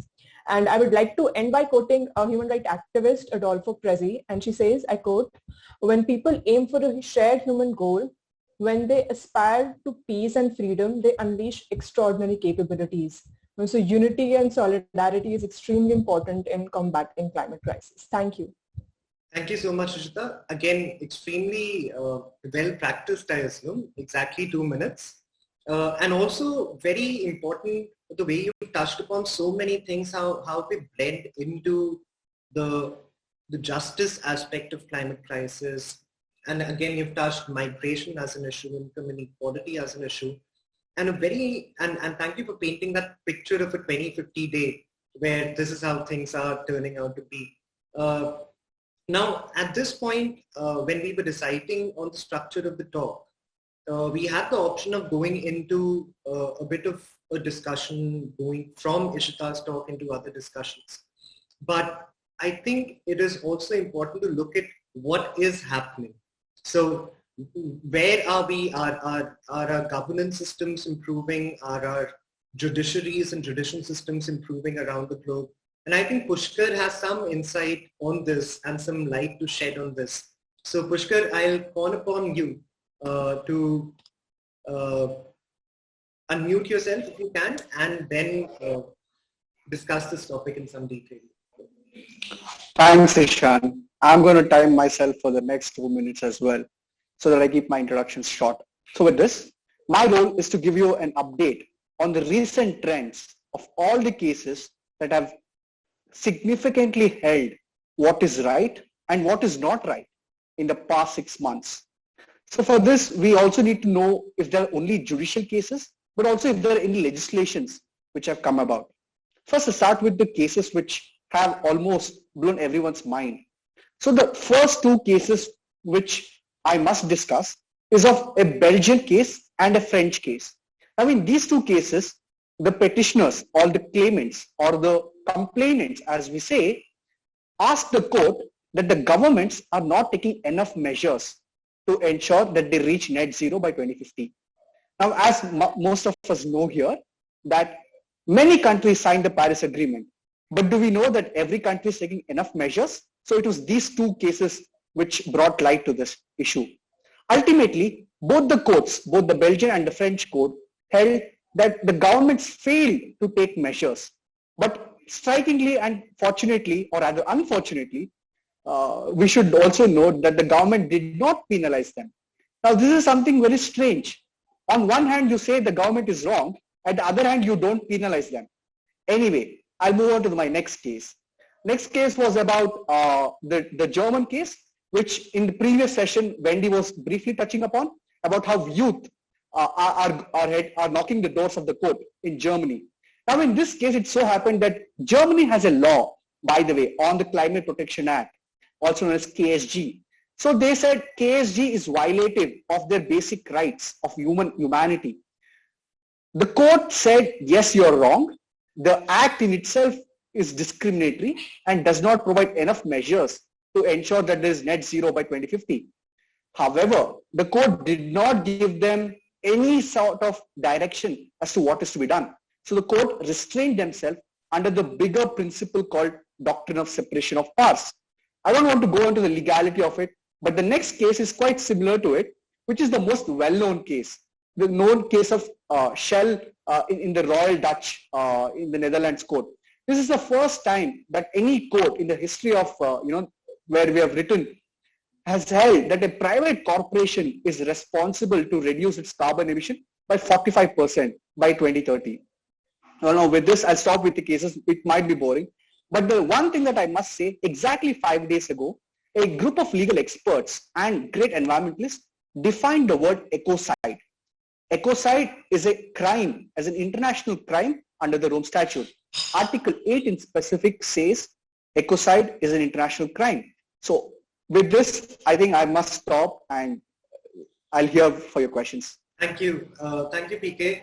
Also, thank you for saying that you would not want to get into the legality of it and then just discussing legal decisions and legal systems. But a couple of very important points and something that segues into Karina's point that she will be making right after this, which is, why does the judiciary have to intervene? Do we not have enough laws? Do we not have enough policies about this? What is the paradigm of policy when it comes to climate justice? And on that note, I'll pass it on to Karina, if you could just delve a little into this subject specifically. Thank you, Ishan. Sure. So what I'd like to bring to the table today is to question, when we talk about climate justice, what exactly do we mean by justice? And we could either be talking about the common differentiated responsibilities of nations towards net zero from historic emissions, or the legal recognition of climate migrants. And it's not about one or the other. It's about the plurality and contextuality of all of these definitions. So in this exercise of placing myself in 2050, what I think is we have won certain small battles, but in general, the picture is quite somber. And what have we struggled most with? Has not been exactly creating the technology necessary for carbon sequestration or removing carbon from the life cycle of supply chains, but the scaling of these innovations, leveraging the required financial resources to find the climate to fund the climate proofing of infrastructures in our cities in an equal manner.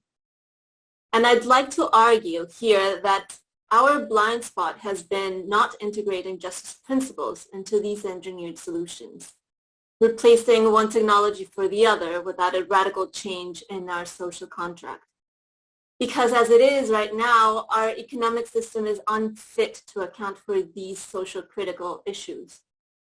And that process has left the same people who were suffering before the most adverse impacts of climate change, and leaving them even more into vulnerable conditions without access to these new clean energies and access to being really part of this new green economy. So the way we define climate justice and why is it important that we introduce it into every level of the decision-making process is what I want to discuss here. And whether it's at the national policy level, at the urban planning level, or through a set of choices of actions by engineers when designing infrastructure that adds net value to the output and creating a shared knowledge among all of the stakeholders. Thank you. Thank you, Karina. Some very important points made here as well, both in terms of plurality of decisions, but also plurality of choices that need to be made available. And the way you try to redefine justice and question what justice truly is also something that we should learn, because sometimes we are having our own tunneled visions and maybe single dimensions or double dimension visions, and we stick to those. But it is, I think, high time to redefine what justice should be. But one of the very important aspects of justice and inequality when it comes to environmental and climate change impact has been on women, has been on children, has been on the beleaguered communities that have been suffering. It is often said that those communities suffer the first and the worst. So to shed some light on that, I'm giving it to Anshul, who will talk about something similar and on that issue. So Anshul, over to you. Thanks, Ishan, and also thanks to London Climate Action Week and EnviPol to give me an opportunity to speak on some crucial climate issues. I'm Anshul, and today I'm going to address the feminist approach to climate justice. Bringing a feminist approach to climate justice here says that women's knowledge can prove to be a key and advantageous source for solving the climate crisis, and why it is necessary to bring together the social, political, and economical dimension with the environment and all of this while we analyze the problem in order to translate visions into actions. So to understand this better, we could take studies that have focused on the impact of natural disasters on women. For example, in an event of natural disaster, women are prone to the risk of death 14 times more than men. The risk of violence and sexual assaults also increases on genders that are not cisgendered men. So to conclude, we need to understand that it grows out of a patriarchal system where unequal impacts of climate change are making it harder to achieve a gender equal world. To combat this in the face of reality, it is necessary to introduce finance plans that are gender responsive and increase financial allocation for gender-based impact. We should add more women in the decision-making process of such issues. For example, provide space for indigenous women. This collective effort and improved discourse is what will bring us one step closer to the solution. Thank you. Brilliant, Anshul. You covered so much under the umbrella of gender justice and relating it to climate justice as well.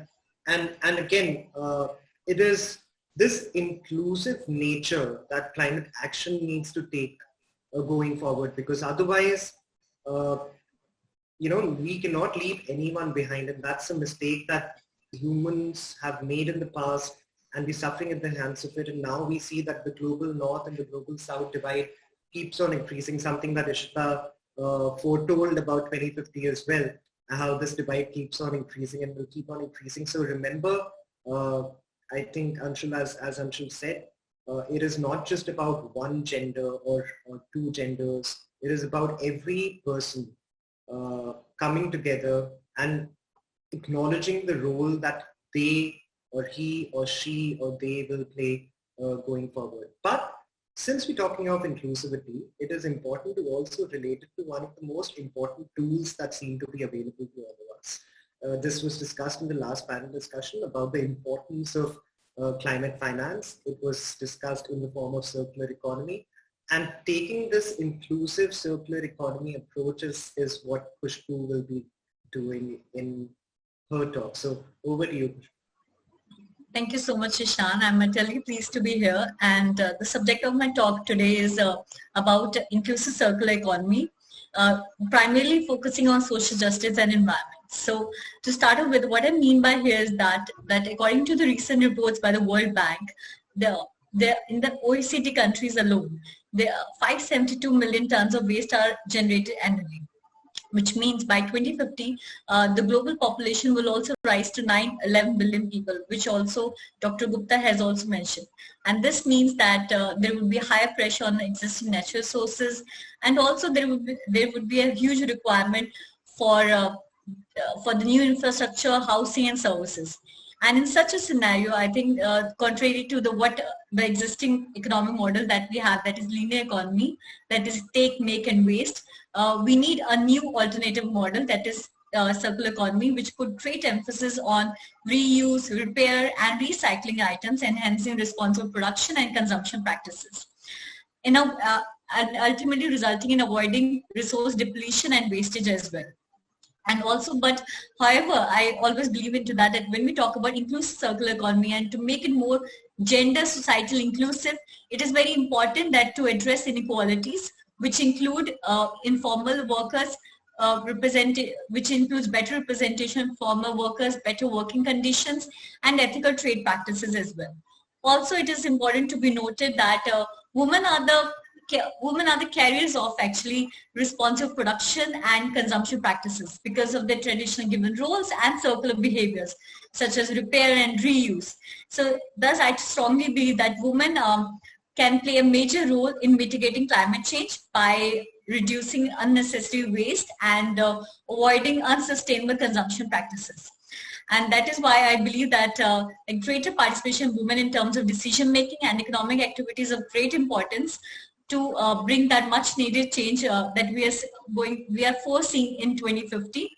And also I believe that when we think of circular economy, inclusive circular economy model, we should not just think of reducing the carbon footprint, but also it should be reflecting, I think, social inclusion as well.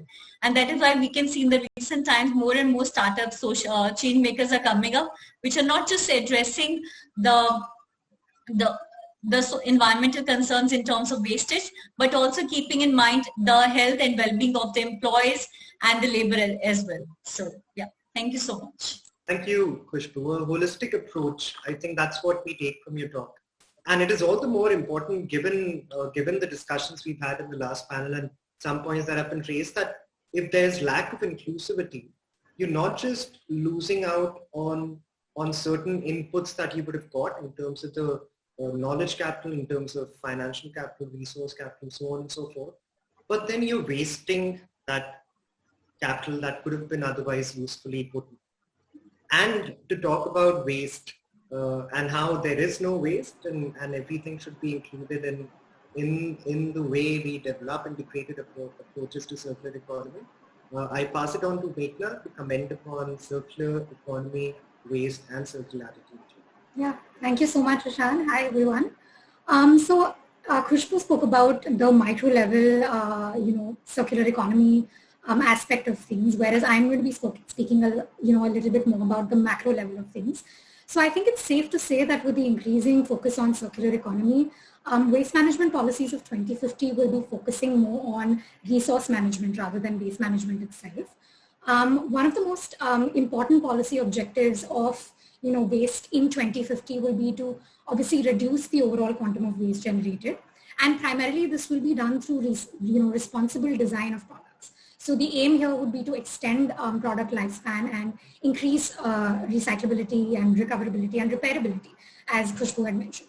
So the second thing that these policies will focus upon is to maximize the use of existing resources in the system, because there is a definite need to bring down the incessant extraction and consumption of new natural resources. We cannot afford to keep extracting and using more and more resources. So of course, to meet these policy objectives, producers will play a very important role, not just through design, of course, but through strengthening their reverse logistics systems, because the aim here is to kind of ensure that post-consumer waste is managed effectively wherever it is generated. The second aspect would be to strengthen our recycling infrastructure, which is something producers can do in partnership with the government. So the government support here is something that is crucial. Now, these policy objectives are applicable across various industries, be it FMCG or textile, even for electronic waste or even automobiles. The second aspect of waste management in 2050, I think, is, and this is something we haven't started to think about yet, it's waste generated from the renewable energy industry. And renewable energy is definitely the backbone of humanity's decarbonization efforts, but we haven't yet started thinking about how we are going to manage the waste coming from this sector. The reason I bring this up today is because an example of this would be that the International Renewable Energy Agency has projected that by 2050, we will have generated around 78 million tons of solar panel waste. And of course, not managing this would be detrimental to public health and environment undoubtedly, but also missing out on this opportunity would be giving up a big economic opportunity as well. Because if we were to repurpose these raw materials, we would be injecting raw materials worth over 15 billion USD back into the economy by 2050. So I guess waste management policies, according to me, and I look at it optimistically, they would be focusing on resource management, designing out waste from our system, and kind of shifting our focus away from consumption towards conservation. So, thank you so much, Meghna, and thank you for keeping the promise of being optimistic in your talk, because we were looking for volunteers who would have a positive way of looking at things. So thank you for that. But again, I could not agree with Meghna enough about how one of the major missing links in that climate action and climate sustainability puzzles is waste. And the more we talk about it, the better. And from one professional who's currently working in waste, I'm moving on to Sahiti, who also works in waste management full time, I think. So Sahiti, over to you and your views on waste and equity generally. So hi everyone. It's great to be speaking about macro level issues when I'm dealing with the personal and nitty-gritties of daily life. So again, I'll take the personal approach in our discussion today as well. And I think it'd be safe to say that equity is just basically fair and impartial treatment, whereas we can all safely agree that climate change does not impact everyone fairly or impartially. In my experience of last 3 years, I've seen that it predominantly affects women, both in terms of consumption patterns, like disposal methods at the household levels fall to women. And I've seen that this guilt that comes from this narrative of we have to do something about climate change consumes women more. And at the other end of the spectrum, waste pickers who deal with our waste have to 70% of them are women as well. So I think at the both ends of the spectrum, women are being affected. I think, or I hope by 2050, we can remove some of the burdens and give them money, power, resources, and network to deal with this effectively, which they are more than capable of doing, and empower them in ways that they would like to be empowered. At this point, I would like to talk about a line that I've just read in one of the forewords to one of the books I'm reading. It's that let's not deem to, choose the initiatives that will impact the poor. Let's go and ask them what would impact them best. I think it's much needed for these kind of discussions to take that view as well and take ground level impact into consideration as well. So yeah, professional approach was personal approach in my end. Thank you so much, Sahiti, and very well put. I think we're all curious about the book that you're reading now. Bankers of the Poor by Professor Yunus. Yunus Social Business Fund is one of the leading investment funds in India right now. So I think I'll also request you to post it in the chat box for those of us who want to have a copy at some point. And thank you again. It's a point that we fail to make enough about how there is wastage in all forms today. And again, I keep saying capital, resource, human resource, financial capital, knowledge capital, so on and so forth. A big chunk, and one of the most worrying chunk of our waste, one fraction of our waste is food waste. And I know that the World Wildlife Fund is working on this tirelessly. I know a bunch of other organizations are also looking at it. And it is now gaining more and more prominence because we're now realizing that maybe our systems, the current systems the way they are, would not suffice for the population that we're looking at going forward. So is there another way to include food systems? Is there a way to look at food systems differently, regenerative or otherwise? Over to you, Titli. Thank you, Ishan. Hi, everyone, and thank you all for being here.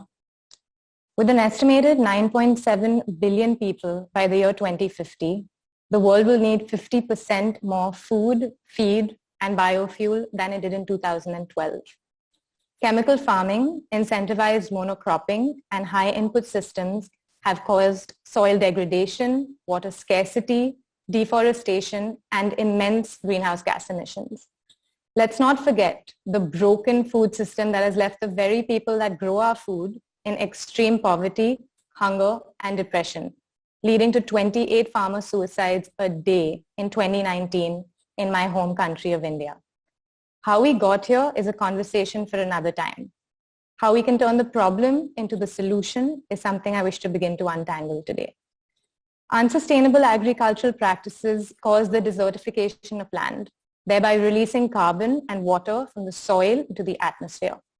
This changes the water cycle, the climate, in turn causing poverty, conflict, and migration. The solution to all these problems involves us working with nature, not against it. Understanding that soil is alive and consciously designing diverse ecosystems that mimic nature. These resilient ecosystems draw down carbon, and this could be what we need to not just reach net zero by 2050, but to sequester our legacy load of carbon from the atmosphere, thereby reversing global warming and providing food abundance for all of man and all the species we share the planet with. I would like to introduce regenerative agriculture through the words of a pioneer in natural farming, Masanobu Fukuoka. I quote, "We must find our way back to true nature. We must set ourselves to the task of revitalizing the earth, regreening the earth, sowing seeds in the desert. That is the path society must follow." Thank you. Thank you so much, Titli, and thank you for covering such an important topic in such a succinct way and being absolutely on time as well, which I have a soft spot for, as you'll realize as we go through the panel discussion. But a couple of things that you mentioned, and I'm sure we'll bring this up in our discussion later when we have an open discussion, is how food security, the global warming patterns, the sea level rise, all of these are impacts of climate change. And while food is an indirect impact as to how it is happening, a direct impact on our Anthropocene living and on our anthropocentric living, which we'll talk about in some detail later, is also being faced in how human beings are adapting to it. And the truth of the matter is, adaptation is not possible for a lot of us. So the only option then is to flee, to find another place to live. And this gives a new window of, and I think Yumina would argue that it's an old window, but this gives us a window into a discussion on refugees, on people who have to now migrate because of the climatic conditions that prevail. So over to you, Yumina, with that background. Thank you, Ishan. I'll be agreeing with your point. Yes. So, good evening, everyone. I'm here to draw your attention to the issue of environmental refugees. Environmental refugees are people who are forced to leave their own countries, either temporarily or permanently, because of some environmental disruption, either man-made or by nature, which jeopardizes their existence severely. Over the past 30 years, the number of people living in coastal areas at high risk of rising sea levels has increased from 160 million to 260 million, 90% of whom are from poor developing countries and small island states. For example, in Bangladesh, it is predicted that 17% of the country will be submerged by the rising sea level by 2050, and 20 million people living there will lose their homes. In addition to the direct implications of more frequent and intense disasters and forced movements, climate change is aggravating other drivers of displacement, worsening poverty, food insecurity, water shortages, and access to other natural resources that communities rely on for survival. And with the increasing population of 7.79 billion of the world, climate change is a source of instability and can create massive migration flows, which can be ground of extremism and conflicts. In the past, there have been multiple disasters hitting different countries' economies as well as individual household incomes, leaving communities with limited capacity or government assistance to recover. When combined with political and socio-economic factors, they can push countries into succession of crises and exacerbate instability and pre-existing vulnerabilities. Now, I believe this is one of the most pressing concerns of our time, and something which is not being given the importance it requires and rightly deserves. And now, finally, it is of interest to scientists, policymakers, politicians, and actually special concern among security and intelligence community. And now moving on to international legal framework. As per the Intergovernmental Panel on Climate Change, IPCC report, the warnings of climate change in themselves are disastrous and potential causes of forced migration. The three worst consequences of climate change are namely hurricanes, torrential rains and floods, drought and desertification, and rising sea levels. Now, the problem is that the concept of environmental refugees has not been incorporated in any legal discourse concerning refugees. Neither the 1951 Refugee Convention nor the 1961 Protocol UNHCR recognize the concept. From UNICEF to other international conventions such as the 1969 Organization of African Unity, OAU Convention, governing the specific aspects of refugee problems in Africa, and the 1984 Cartagena Declaration on Refugees do not include the ambit of environmental refugees. Now, to bring your attention to the current scenario, there are areas already facing the impact of climate change, especially Tuvalu, Kiribati, Solomon Islands, Louisiana, and the United States, who face the threat of flooding as they're just centimeters above water.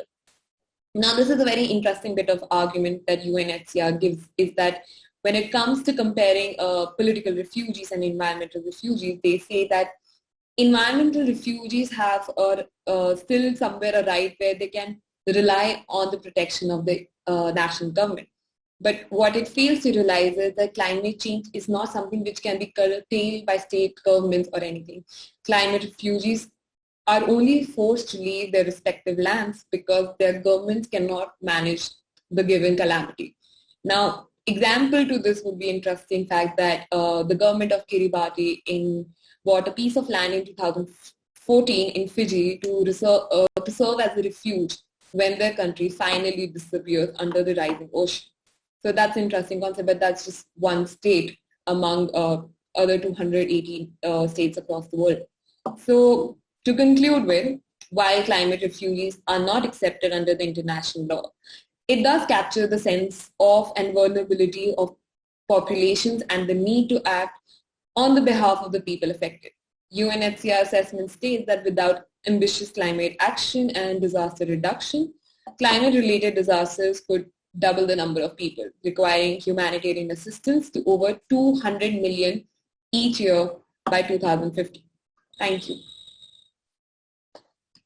Thank you, Yumina, also for giving us such a well-rounded argument in favor of appreciation, acknowledgement of environmental refugees. It is staggering to notice the kind of numbers that you've mentioned. I think 20 million people only in Bangladesh, and we do not have who will become environmental refugees due to the climate impacts, and not to have any laws or not to recognize them as recipients of protections that usually come with the refugee status. It is extremely interesting, but I actually recently was watching an interview of Cristina Figueres earlier in the week, and she was talking about how the refugee situation will also mean that you need more border security. The borders are more prominent, a lot more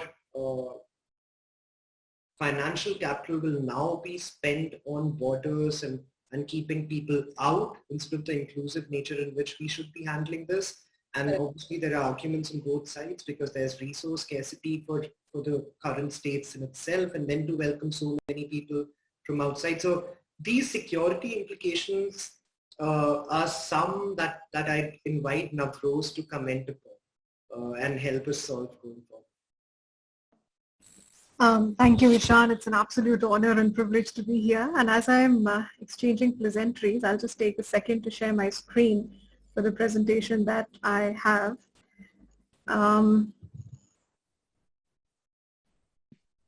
Yeah. Thank you.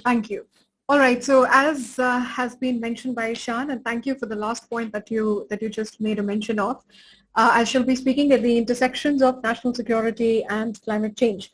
Well, climate change has complex implications for national security. It is, of course, an existential threat, but at the same time also poses several political, economic, and socio-cultural challenges.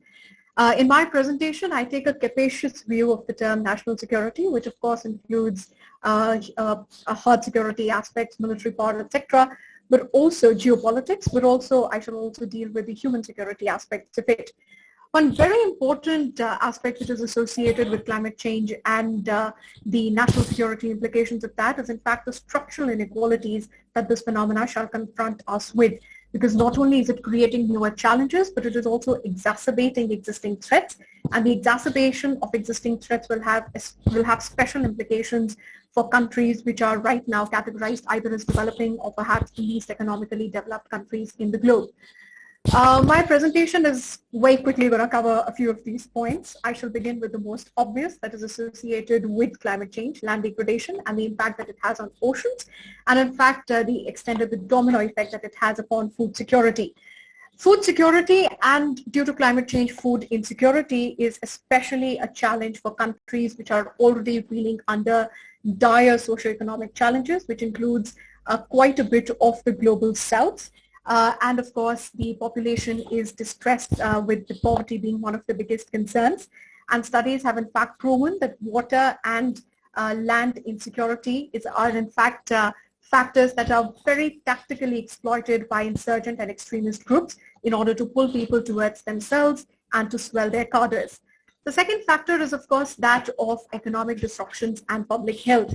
Well, when I talk about economic disruptions, the most common impact of climate change, which could include storm surges, cyclones, rising sea levels, cause infrastructural disruptions when it comes to economic infrastructure, disruption of supply chains, delivery facilities, energy transmission and distribution, and that has a severe impact on the nation's productivity and economic growth. When I talk about public health, well, that's a given. We are all living through a pandemic, but it is proven that with climate change and increase in global temperatures, there shall be an increase in tropical diseases and zoonotic diseases due to closer human and animal contact. And the impact that a pandemic, or for that matter, public health challenges, what would that mean for national security in its multifarious dimensions, is a lived reality for all of us, and I do not need to go into the details of that. And when we talk about geopolitical tensions, I think I shall be talking about the two major factors. The first one, of course, being the Arctic and the great game that we see in the rush towards the Arctic, which is being seen between China, Russia, and the United States, and what it means for the ecology of these eco-sensitive zones and also for the geopolitics that is emerging out there. At the same time, when you talk about climate change and the impact that it will have on critical military infrastructure, the Fukushima Daiichi disaster in 2011 spelled clearly for the world what these implications could hold, especially for military infrastructure that is located along national coastlines. Coming back to the geopolitical dimension of it, and this is where I relate myself back to the beginning of my presentation when I talked about structural inequalities and what that especially means for the developing and the least economically developed countries, which are then presented with this combined package of land degradation, fragile state capacities, water scarcity, leading to increasing civil strife and conflict, and which also ties to Yohina's presentation about environmental refugees and rising out migration out of these regions, something that was very clearly seen could also be leading to rising geopolitical tensions. And I shall close my presentation with an example that I draw, and that is of the Syrian civil war.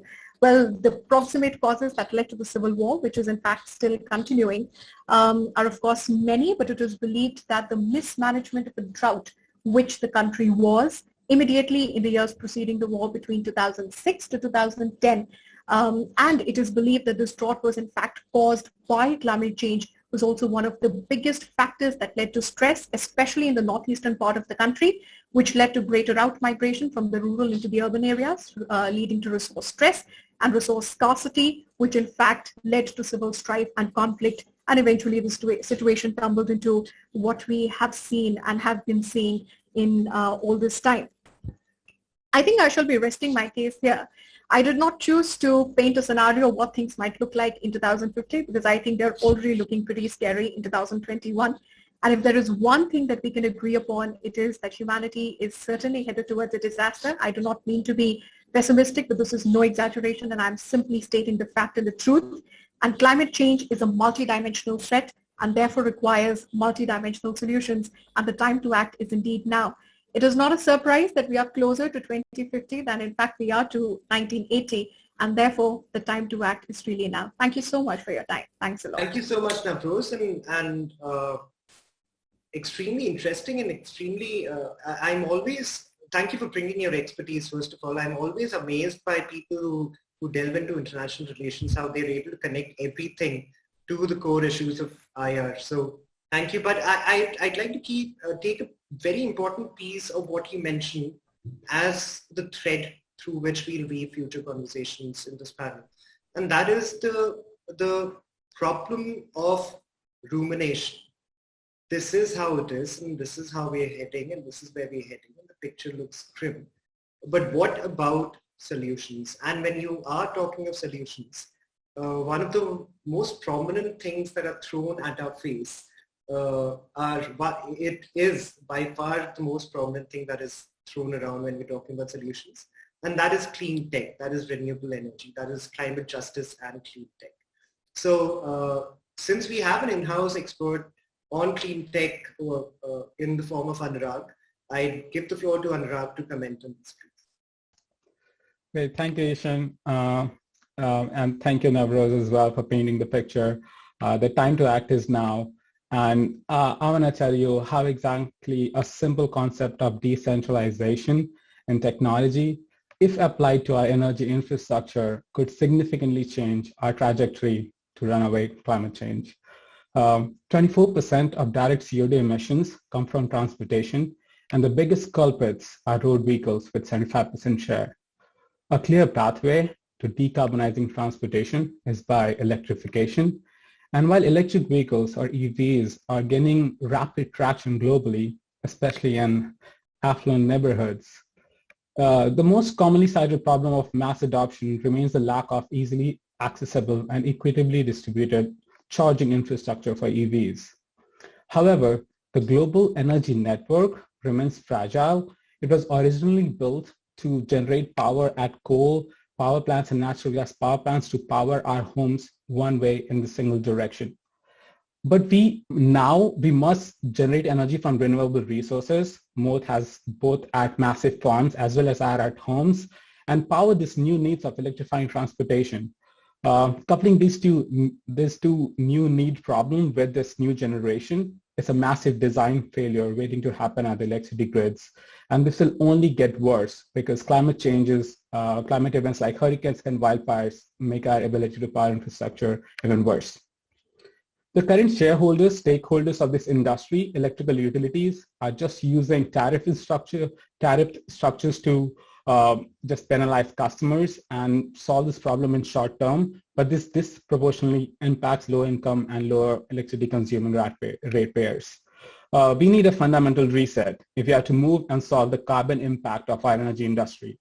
We have to build local but distribute energy hubs in which we can generate energy locally, store it, and then power back homes and EVs. I have a calculation here.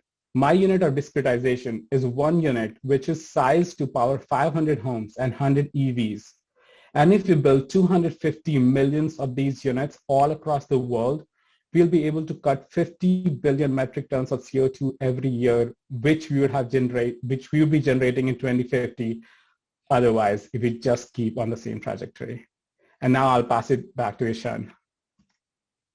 Thank you so much, Anurag, and so much to learn. In fact, I'll keep the conversation going on this technology and information intersection because Abhinandan is going to talk about the same. So Abhinandan, over to you.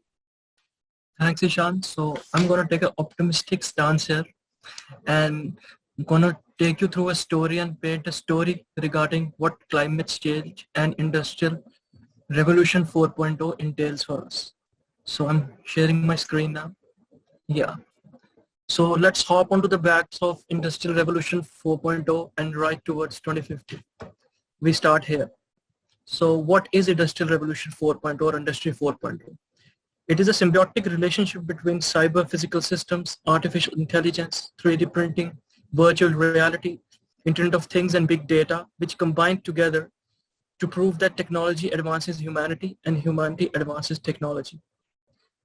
Next is what we are currently going through in our lives and in our global multilateral systems. The intergovernmental organizations like the G7 and the United Nations are failing. The Paris Agreement deadlines are coming closer and we are failing there also. And the sustainable development goals right now are still in tatters. So this will lead to a 1.5 degree increase in global temperatures by 2030, a 2 increase in global temperatures by 2045, and sea level will rise by 0.5 meters by 2050, meaning that all the island nations now are drowned and their population will have to migrate. So this is not only an existential crisis for humanity, but for all the species around the world. But I want to paint an optimistic picture, so let's go further at what we can do. So our agenda is decarbonization, the current industrial system and economic system that runs the world. And the means to do that is Industry 4.0. And the ends that we want to achieve is zero emission industry of the future. That will not only save us carbon, but also save us lives. So how can we do this? This is a transition framework in which you can see on your screens, and we can map. These 5 tenets will accompany us into the future by manufacturing with regards to AI, which is localized manufacturing using efficient 5G technology. Then we have smart logistics, which means that the transportation systems will be more efficient and less carbon. Then we have increasing the storage efficiency of our data on our phones, on our website, on our servers, and making it less carbon intensive and more carbon extensive. Next, we have energy efficiency, like in our electronic devices, in our renewable systems, we need to decrease the carbon intake with these systems take to function as a whole. And finally, this transition will lead us to a zero emission industrial overhaul in the coming decades, probably by 2045 or 2050. So what will be the expected outcomes from the zero emission industrial system turnaround? This turnaround, if we optimistically can achieve within the time frame, will lead to sustainable green industry, energy efficiency of our local electronic devices, and incremental reversals of all the loss of biodiversity and climate change that we have faced since the 1800s. And finally, we can say that we have achieved low carbon footprint with regards to our current footprint while going in 2050. So this is the vision which I have regarding how industry can change our perspective with regards to climate change, and we can have a better equitable planet. I'd like to end with a quote from Helen Keller that optimism is the faith that leads us to achievements. So don't be a pessimist and hope for the best. Thank you. Over to Ishan. Thank you, Abhinandan, and thank you again. You and Meghna have stuck to your promise of being optimistic in this talk. So thank you so much. Also, a very intelligent way of putting a point across when it comes to Industry 4.0 by explaining the issues, the means, and then the final goal in terms of solutions as well. So thank you for that. Now, one of our GPODS fellows who was supposed to speak today, Snehal, is not feeling well, and I hope, Snehal, if you're watching this, you're feeling better by now, and you do recover in some time. We will skip Snehal then and move to Shrikant. And Shrikant is also exploring the same intersection of tech, but with a lens of climate crisis management. So Shrikant, if I could invite you to... Yeah. Hi, Ishan. Thanks for this opportunity. Hi, everybody. I am Shrikant. I come from a background of transportation engineering, and I too take a optimistic stand towards global policy and sustainability in 2050. And it's backed on a solid base of technological advancements. I guess it's too difficult for me to side with human ignorance as compared to the potential which we can achieve through environmentally aware systems. And I understand that we are moving towards a more efficient society in terms of recognizing redundants, and it's now more than ever. With the crisis in terms of pandemic setting in globally, our operating models adapted to tech advancements and a different way of work very rapidly, and that enabled us to identify the number of redundant operations that we all indulge into. And in terms of operations, I'll limit my discussion to transportation field in terms of saying that the number of redundant trips which we all could have avoided had we shifted to a work from home model earlier on. I mean, what was the point of taking up all those flights going over, from one continent to other if we had the tech earlier on? I mean, miles wasted, I guess. So again, on the intent of reducing vehicular carbon emissions, I can affirm on the basis of transportation systems planning community that the focus is shifting towards providing a first mile, last mile connectivity via public transportation systems, and the shifts to e-mobility as well.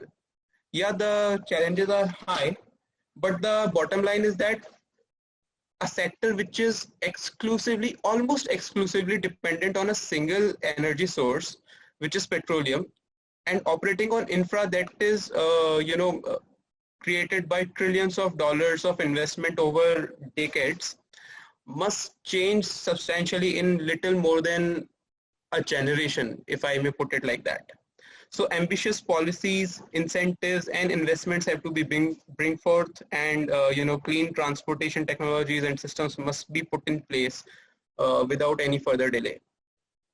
So tech is in the background of this all. If it hadn't been for high-speed internet connections, we won't be having a global panel discussion during a pandemic. I mean, just imagining it is a dream.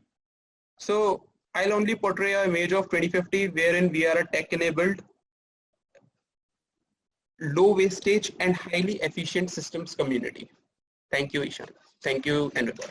Thank you, Shrikant. Again, brilliantly done. All the GPOTS fellows from the past cohorts and the current cohort, if the reunion now cannot happen physically, it's because Shrikant brought to light how impossible it should be to travel to each other's cities. So you have someone to but thank you, Shrikant. Now, there's obviously a lot. And for those of you who know me personally on LinkedIn or otherwise, who watching on LinkedIn or otherwise, you know that I keep coming back to the behavioral and the psychological aspects of making changes.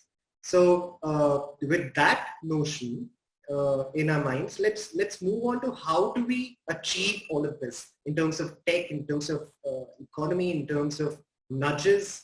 What are the lifestyle and behavioral changes that we should be looking at, if at all? So with that being said, over to you, Yash.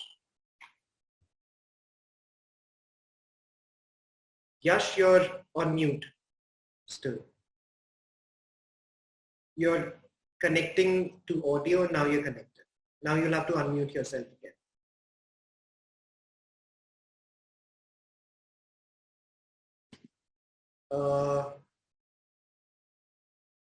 No, you're not audible. I'll come back to you, Yash. But the good thing is that someone from our group is carrying the same trail of environmental psychology, and in fact she comes from an academic professional degree of psychology, so a very good place to start this discussion, and then we'll come back to Yash again. Hopefully he figures out what the issue is with his audio. So Rachita, environmental psychology, what do we do about it? How do we perceive it and how do we change it? Hi everyone. Before I was thinking I will discuss about this more during our panel discussion. So before I start off with the details, there are some things that I would like to talk about. So firstly, I would like to say that we have come from a history of ancient texts and teachings about health promoting qualities of nature. Be it in the ancient texts like the Sumerian clay tablet describing the Garden of Dilmun as a place where human beings are untouched by illness, or Greek texts like Air, Waters and Places, which stressed about the importance of climate, water quality and scenic environment for health, or the Hindu teachings like Tain, Taktain, Bhunchita, meaning take what you need for your sustenance without a sense of enlightenment or entitlement or ownership. Yet we are at a point where we are facing the brutal consequences of our actions. So today I am here representing humanity, not just the community of psychologists. When people think about climate change and its effects on the environment, although all my fellow colleagues have spoken about it in a wider sense, but generally speaking, people limit the definition of environmental change to physical aspects of the planet, be it the rise in the temperature, the melting of the polar ice, or the endangered survival of polar bears, to name a few. But the larger picture of the matter is that everything that we do is coming back to us in the form of poor mental health and well-being, physical illnesses, deteriorated cognitive functioning, or even violence and aggression. Through our discussion, I hope to highlight the interplay between individuals, the built and the natural environment, examine the influence of the environment on human experiences, behavior, well-being, and the influence of individuals on the environment, and the factors influencing environmental behavior and the ways to encourage pro-environmental behaviors. I am here to speak about environmental psychology and how crucial our role is with respect to the environment, climate, built design, and policy. This is especially important in the Indian context, where the role of psychologists have been limited to the academic or the clinical settings.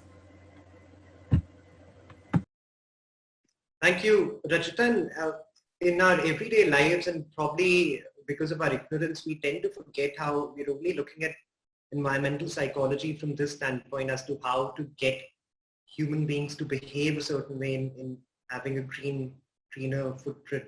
We tend to forget how psychology impacts human beings as well in terms of how they perceive environment, how these challenges seem either feeble or almost unimportant to some of us. So there's a huge role to play, as I keep saying, of behavioral sciences and climate impact. Thank you for your introductory remarks.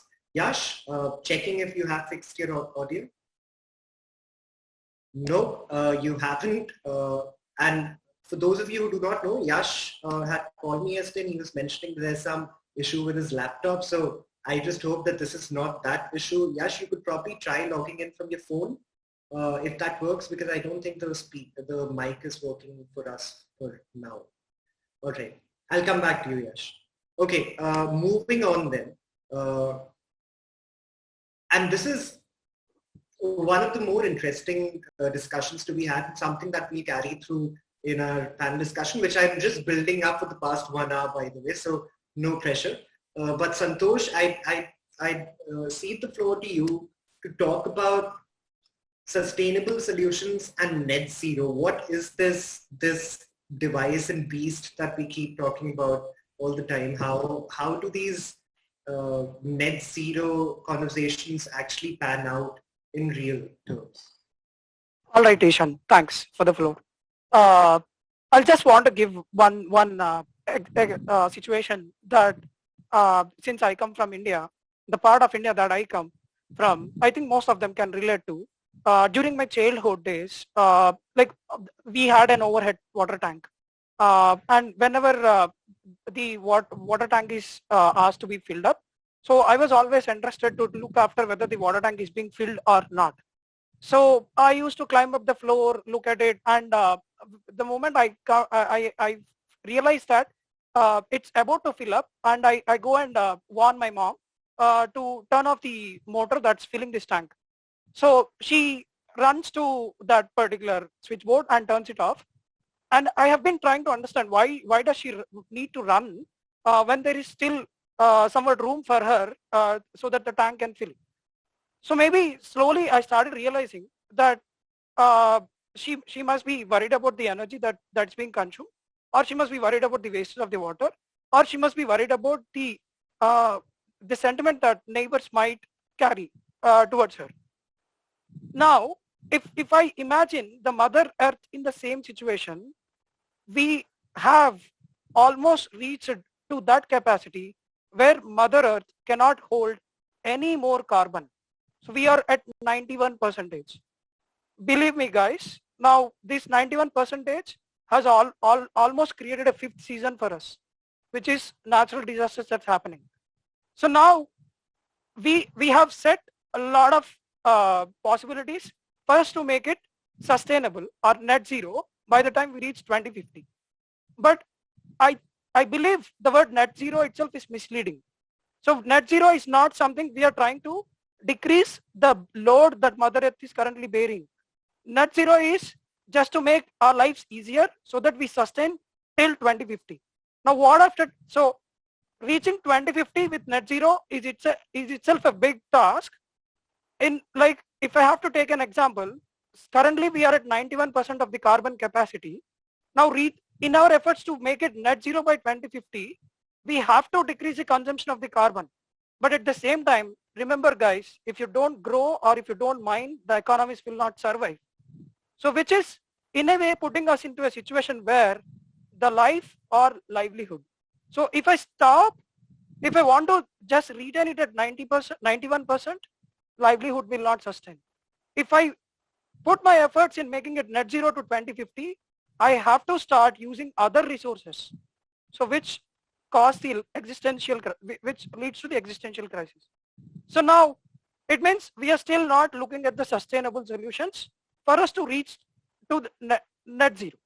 So what happens?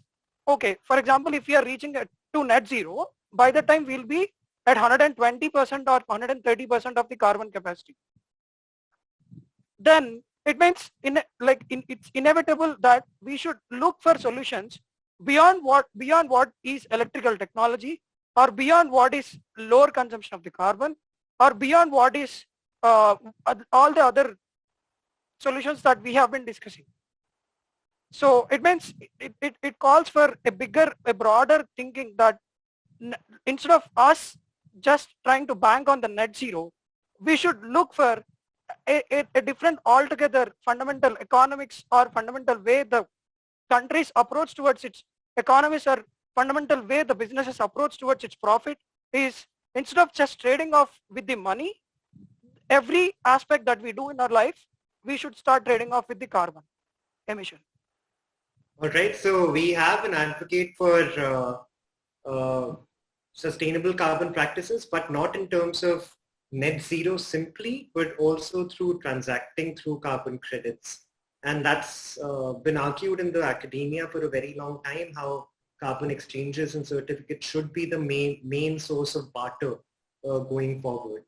Let me keep the flow of the conversation going, and I hope that Yash has joined us. I'll come back to him after I go to some of our other panelists. And this is a very important point because solution-based approaches are sometimes winding us down in the sense that, all right, we've decided that net zero is a solution, and then we just start working towards it without realizing what that solution entails. So if that is a solution, that is our goal, what is a certain gap that exists between our national targets and global policies? Are there solution-based approaches that we're not looking at, or are there approaches that do not consider goals the way they should be considered. So that being said, I'm moving to Suchita. Suchita, if you could carry the conversation forward, please. Yeah, thank you, Ishan.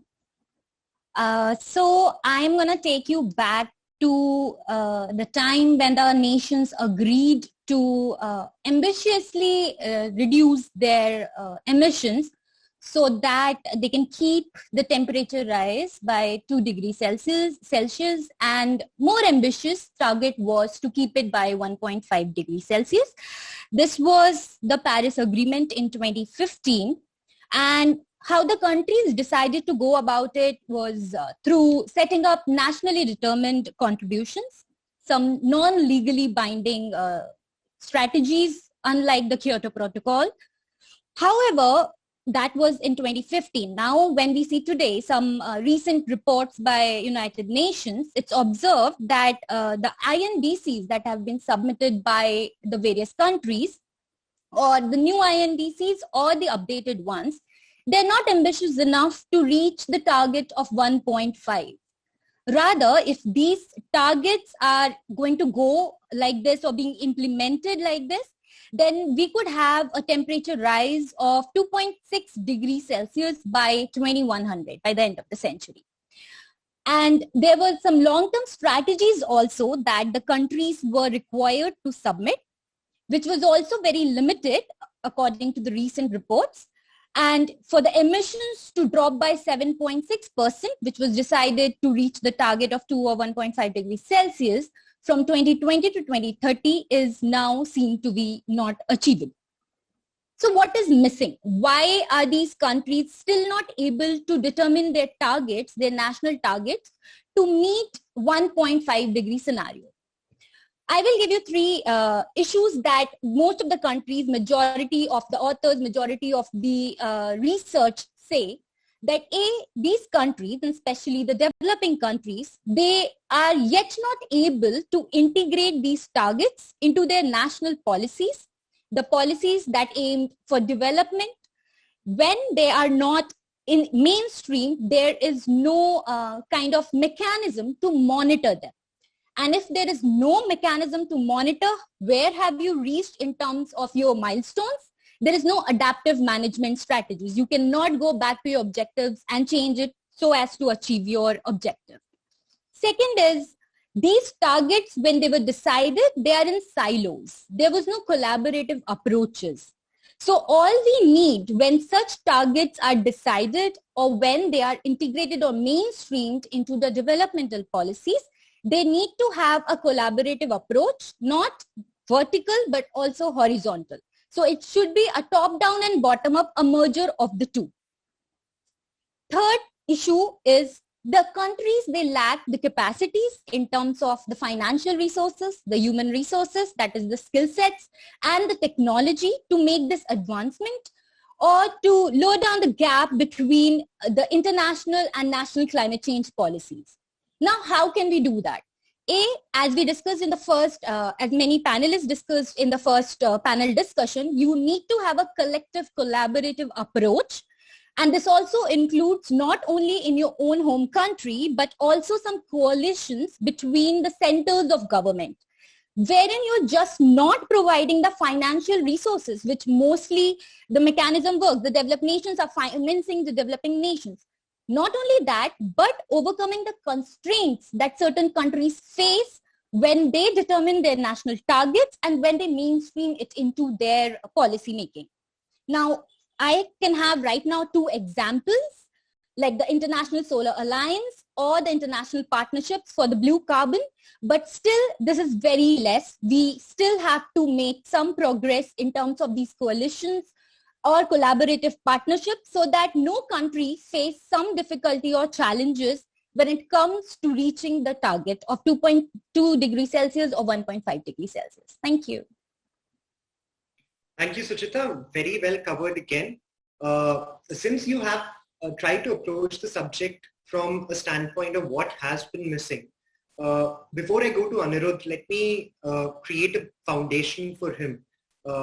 He argues in his arguments that will follow that what is missing is an ecocentric approach and how everything is molded on an anthropocentric approach. Anirudh, over to you to develop this argument further. Thank you, Ishan. I was probably supposed to be the last speaker, but now I'm the second last speaker. It defeats a little bit of my argument, but I'll say that after listening to everything, I request everyone to take a step back and realize the genus of why are we here today. Let me give you an example.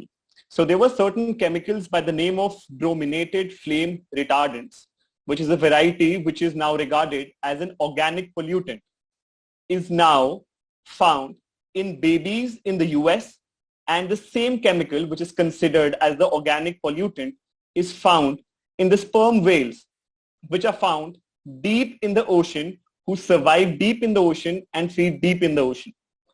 So we are looking at a world right now wherein the chemicals across the spectrum have reached each and every corner of the world.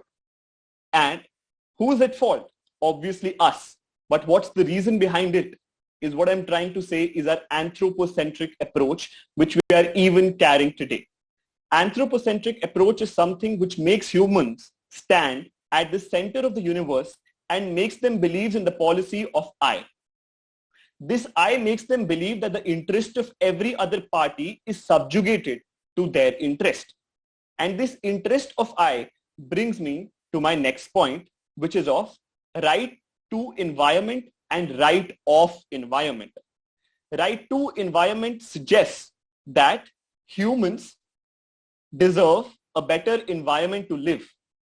And at this cost, they go on degrading the nature only till the point where they can survive, which has brought us precisely to where we are today.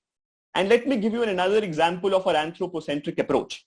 Why do we see that the NDCs which were made in Paris Agreement, by far, if all of those NDCs are followed till today, let me remind you, according to the IPCC's approach and the recent study, temperature will still rise by 2.9 degrees Celsius to 3.4 degrees Celsius, even if we are doing every bit which is maximum to control the temperature. So who's at fault? It is our approach of considering us in the middle and seeing that only we need to survive, wherein I bring my counter narrative of right of environment, wherein humans are responsible to give a moral hearing to not only the living beings, but also to the non-living beings, wherein we all coexist on this Mother Earth. Let me give you a fine example which is taking place in a world somewhere and introduce you the concept of constitutional environmentalism. And why is it so important? The fact that the countries do not agree to make these laws applicable in their home country, and we expect them to implement at the world stage, is futile because they fail to make themselves accountable in the home countries. They do not implement laws which hold them accountable to respect nature. But one such example is Ecuador, who has not only recognized right of nature, but has also recognized nature to be an entity which should not only be allowed to exist, but also to regenerate. The idea is that at pace wherein we are moving to an environmental degradation, we not only need to stop, but we also need to repair to see where we will be standing today. And for our existence, it's not only important to implement policies wherein not only look at ourselves, but give due heed to all the creatures which live with us to live a sustainable lifestyle. With this, I rest what I have to say. Thank you. Thank you, Anirudh. I must also apologize to you because the way we had structured these talks were in a way that it all comes down to anthropocentric view of things and sustainable solutions, as you had earlier talked about. But given our current situation, given that Yash actually comes from a finance background, a managerial background, and is delving into behavior, I think he could cap off the whole discussion for now with his inputs on what sort of lifestyle changes, behavioral changes would be required going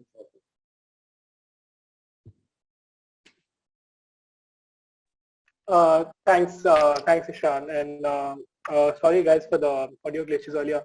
But like Ishan mentioned, I feel personally glad to be here, and I feel the topic is it's critical. I mean, now is the time to act as is the theme for the Climate Action Week. And just want to continue from what Ishan said. So rightly pointed out, I'm going to talk about a little bit about what we can do and looking more towards the solutions part and not discussing the problem so much. So basically, what I want to talk about is how behavioral sciences and the theory of nudge, how behaviors can be influenced through specific practices, policies, and approaches can help us to influence the world into a more sustainable future. So looking at 2050, I'm not going to go into more facts which talk about how we're really in a bad position and we really need to pull up our socks. But I'll just point out one fact which will sort of summarize how important looking at solutions like behavior change, which have worked well in other disciplines, is. So in just 9 months, we as humans, taken as a whole of about 7.7 billion people, consume as many resources as our planet produces in a year. So in just 9 months, this number has been going down for a while now. Earlier it was about 12 months, but now it's about, in 9 months we consume more, and this is across all resources. We sort of consume as much resources as the world is able to give to us in a 12-month period. So that's just to show the kind of situation we're in. What I would like to highlight is there has been a lot of research in the behavioral sciences and nudge theory, and there's a lot of good which has come into it in other disciplines and sectors. But in the space of environment and sustainability, we don't really have, it hasn't really reached a stage where we've been successful at scale. I'd just like to wrap off this discussion with 3 key summaries which the UN Environmental Report recently published talks about, which talks about 3 broad thrusts which can sort of help us become more sustainable. So the first 2 are related. They basically talk about how policymakers and policy processes should involve more aspects of, incorporate more aspects of the behavioral sciences and psychology. And the second is related to this, is basically building up of capacities in the policy spaces and entities in the behavioral sciences and nudge theory. And the last is about it's about implementation. So the last is implementing behavioral sciences and practices which can nudge behavior towards a more sustainable and zero carbon 2050. So yeah, I'd like to talk more about this, but this is that's all for now. Over to you, Ishan. Thank you, Yash, and thank you for that background score that joined us in the latter part of your talk. Oh, apologies, that was my timer. All right, okay. So I'm glad to know that you had a timer. So guys, thank you for approaching this topic from so many different aspects and angles and covering so many things. I know for some of you, these are things that you've thought about, you are concerned about, but are not necessarily within your professional domain. So I truly appreciate that, but that is the kind of impetus that we require going forward when we're dealing with climate action.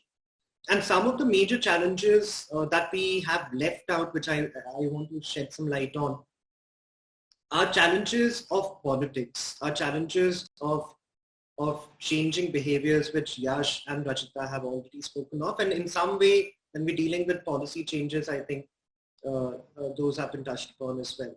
So let me first throw out this question to all of you, and then I'll come to the easier questions, I promise. But politics of the world is such that still fossil fuels are getting the maximum subsidies. That also ushers in the wave of, making coal cleaner instead of energy cleaner. And, so many other examples that you could take from around the world. So how do you address the politics of it? How do you address the governance systems in a way that they become more conscious? Because I think at some level we'll also have to address how do you get governance structure systems to get more assimilative of what our concerns for the future are. So thoughts on how do we revamp political structures or any changes that might be required going forward? You could either raise your hands or just unmute yourselves and speak. It's a discussion, remember. I see Titli has unmuted herself. First to the buzz. Yes, Ishan. So coming back to the field of agriculture, I'd like to say that politics is extremely important, and a lot of reasons why we farm the way we farm and we have monocultures is because of politics and policy. And how we can change it, I think, really is a grassroots movement. It all starts with activism. It all starts with awareness, with the people coming together and finding new, better ways so that we can move from the ground up. At least that's the approach I think that's worked. To give you an example, the whole monoculture strategy that has been the norm in the US takes place because the US Department of Agriculture has a scheme called the Commodity Credit Corporation. So what that does is it incentivizes farmers to grow soy, corn, wheat, rice, and thereby feed those crops to cattle in feedlots, which is completely unsustainable. But as a farmer, if I'm getting benefits only by growing these crops, why would I not grow them? The same thing holds true for Punjab in India and why we grow wheat and rice in Punjab. Paddy is not sustainable in Punjab. Our groundwater levels are consistently depleting. They're estimating that by 2025, the aquifer in Punjab will be non-existent. Now, this is again something that is policy-centric because the reason why our farmers grow rice and wheat in Punjab is because of food security and the government saying that this is what we need you to grow. How do they do this? The policies say that they will give farmers free energy for water irrigation if they grow paddy in Punjab. So they're incentivizing a monocropping system. But on the bright side, this is changing. So with the new Biden administration in the US, the same Commodity Credit Corporation has now decided to put in $30 billion from that USDA to incentivize farmers to farm sustainably using sustainable practices. All of this, I think, has happened because of awareness and grassroots activism. And I think we're seeing changes. They're not coming fast enough. We need a lot more change to come into governance and policy. But I think a lot of it, optimistically, again, I'd like to say, is starting with grassroots movements. So that's it from my side. Thanks, Ishan. All right. Thank you, Titli. Ishita? Yeah, I think I was also discussing the similar thing with Mr. Reynolds yesterday in the office hour. And he also commented on that it's very typical of politics to think about themselves and politicians to think about themselves. So we were just discussing that if all politicians are also part of it, they are also the climate change facers and even they are going to be affected by all the repercussions of it. And we came down to one point that when common people, are really able to put up their needs and their wants, which align to environment and climate sustainability and sustainable development, then politicians and a lot of political parties will try and shift towards it and align their manifestos or their strategies and policies towards it. So I think that will also kind of bring some kind of accountability in them, that they are responsible because they're also part of it, they're contributors to it, and they are the ones who are actually facing it as well. They are humans fundamentally. So they're also going to be one of the repercussions. So that's what was my point. Absolutely, certainly, and a very good point. I'm hoping that Navroz will come from an international standpoint because we've had two bottom-up approaches. So Navroz, over to you.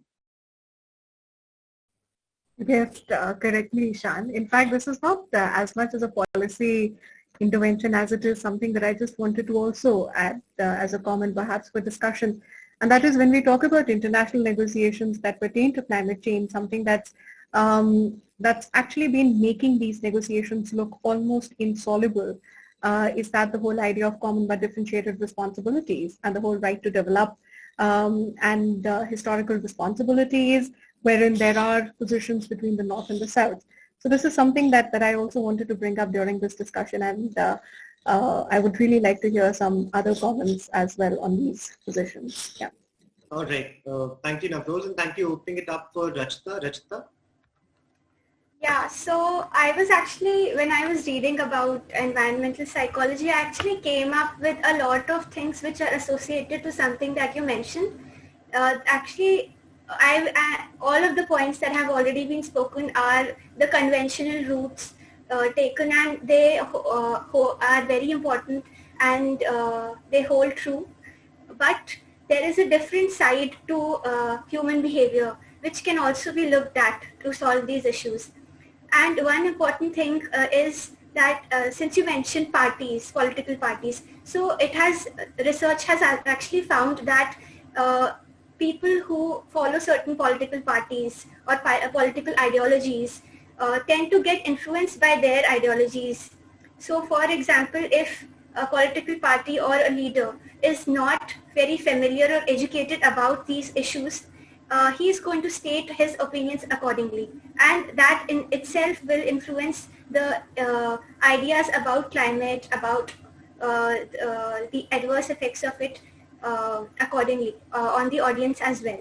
So there are various attributions and faulty attributions, certain biases which affect how people view climate change. So I would just like to mention about that. Sorry, my answer is going to be a little long because human mind is so complex. You do not have to restrict yourself to the 2-minute limit now, Rachita. Okay. That's the advantage of having a regular discussion. Okay. So the first issue is, and I think that I also spoke about during my introduction, is the narrowness of the issue of climate change itself. Now we are all educated people, we are experts in different fields, so we are aware how the purview of climate change is so wide. But in the general population, if you ask someone about climate change, he's going to talk about greenhouse effect or global warming. But there are so many more problems. So the first issue that we need to address is expanding the definition and not narrowing it down to just these things. So this, we can take help of media outlets. The more the mainstream media talks about widening the definition, the more the general audience is going to be aware of them. And of course our politicians, so especially in the Indian context. Information dissemination through media and through alternate channels as well. Yes, where people are more aware of it, and it's not one person influencing everyone with their blinded thoughts, if one will. Even though I must correct you, Rachita, I did not mention political parties or ideologies. I just referred to politics. Okay. The other thing is risk perception. So people have different subjective judgment about the risk of these encountering certain events when it comes to climate change. So like I think it was Alif who mentioned that there are certain communities which are more directly affected by climate change, and they are more sensitive towards how they deal with their surroundings. But this is not the case with people, because there are certain biases. I'm not going to get into the technicalities, but there are certain biases which make them feel that okay, this is an outgroup and this is an in-group and out-group problem, and it is not us who is going to be affected. It is somewhere out there. Correct. This is your pot, and this is your vegetable, and this is something that you have to do. Yes, and the other issue is this problem might affect us somewhere down the line in the future, maybe not immediately. And the problem with this is it is affecting us slowly, but just like how the effect of smoking is not immediately seen, similarly the effect of our actions is not immediately seen. So then again, this will affect their cognitions. So lastly, I just want to say that some research has found that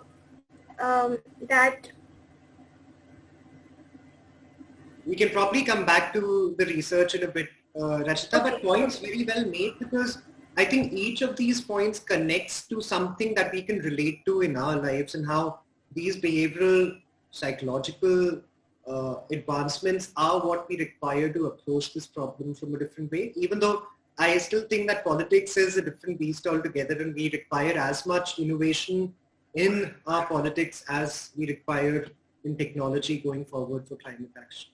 Alif, over to you.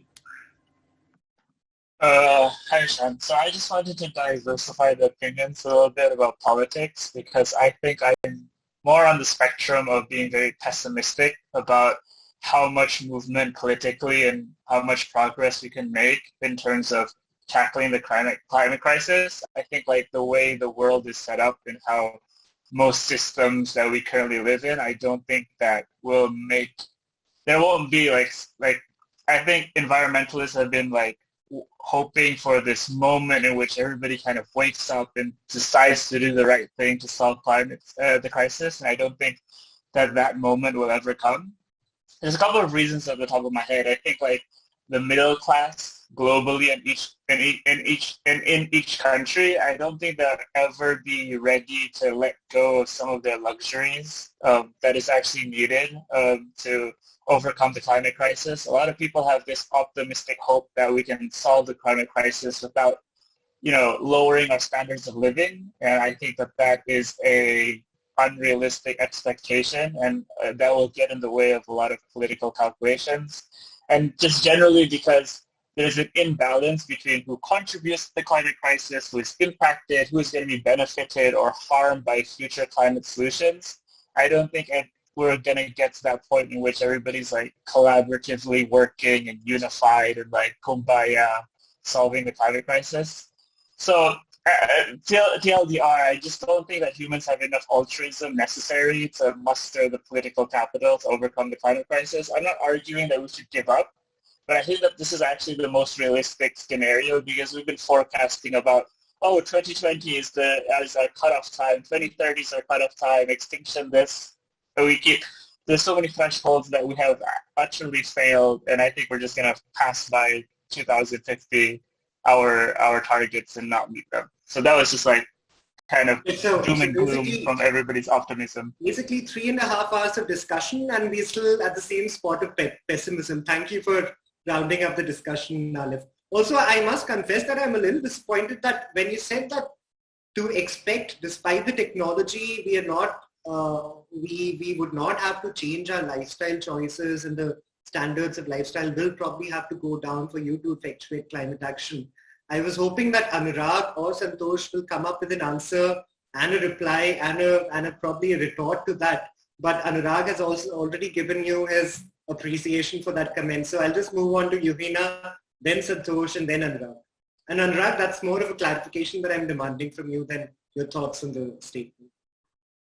So there are some certain points that I would agree with Alif, but I'm not as pessimist as he is. But or anyone else. I think Alif came out of a Stephen King novel, right? In that 5-minute frame, it's like everything's gonna be the end of it.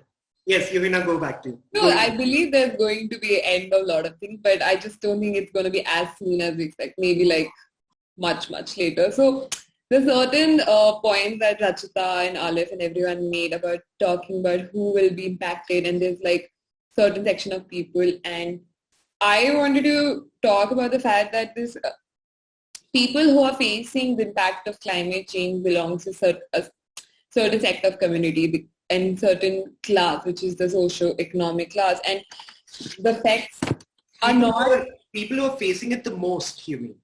Yeah, people. I believe at this point, someone who is not educated or is not like his socio-economic class is not as well as someone else is suffering more, because you do not have the resources to make a better decision. You're not understanding what is actually happening, because we talked about farming. We talked about the kind of farming we are doing. So someone who's been a farmer throughout their life, suddenly they start having bad crop for like for 2-3 consecutive years, and they realize it's due to because the water content in the land has like too much salt in it. It's because of rising sea level. So the person who is a farmer and in certain part of the country who's not educated will not be able to come to such finding immediately.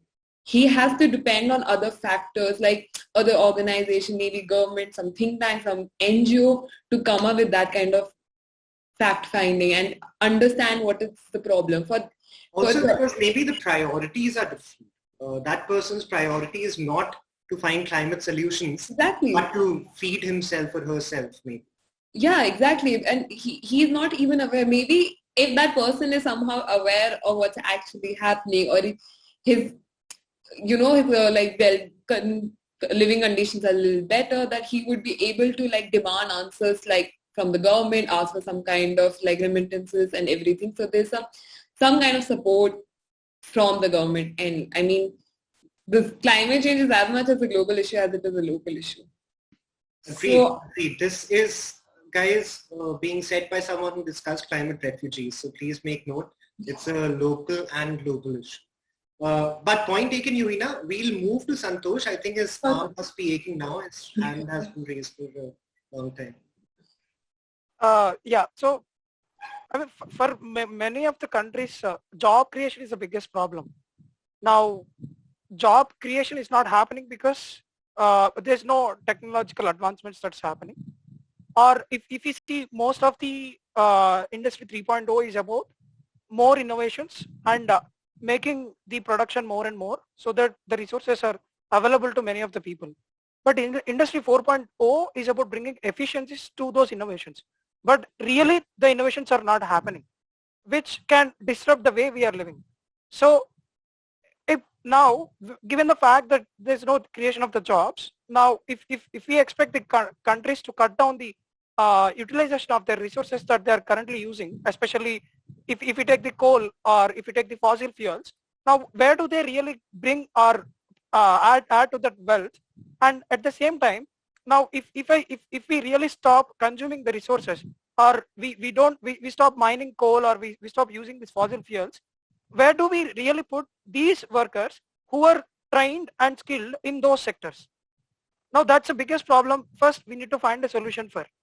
And it means the transition cannot happen as much fast as we are expecting it to happen, but it needs to be taken very strategically, so that the livelihood isn't lost for many of the people who are dependent on those conventional sectors.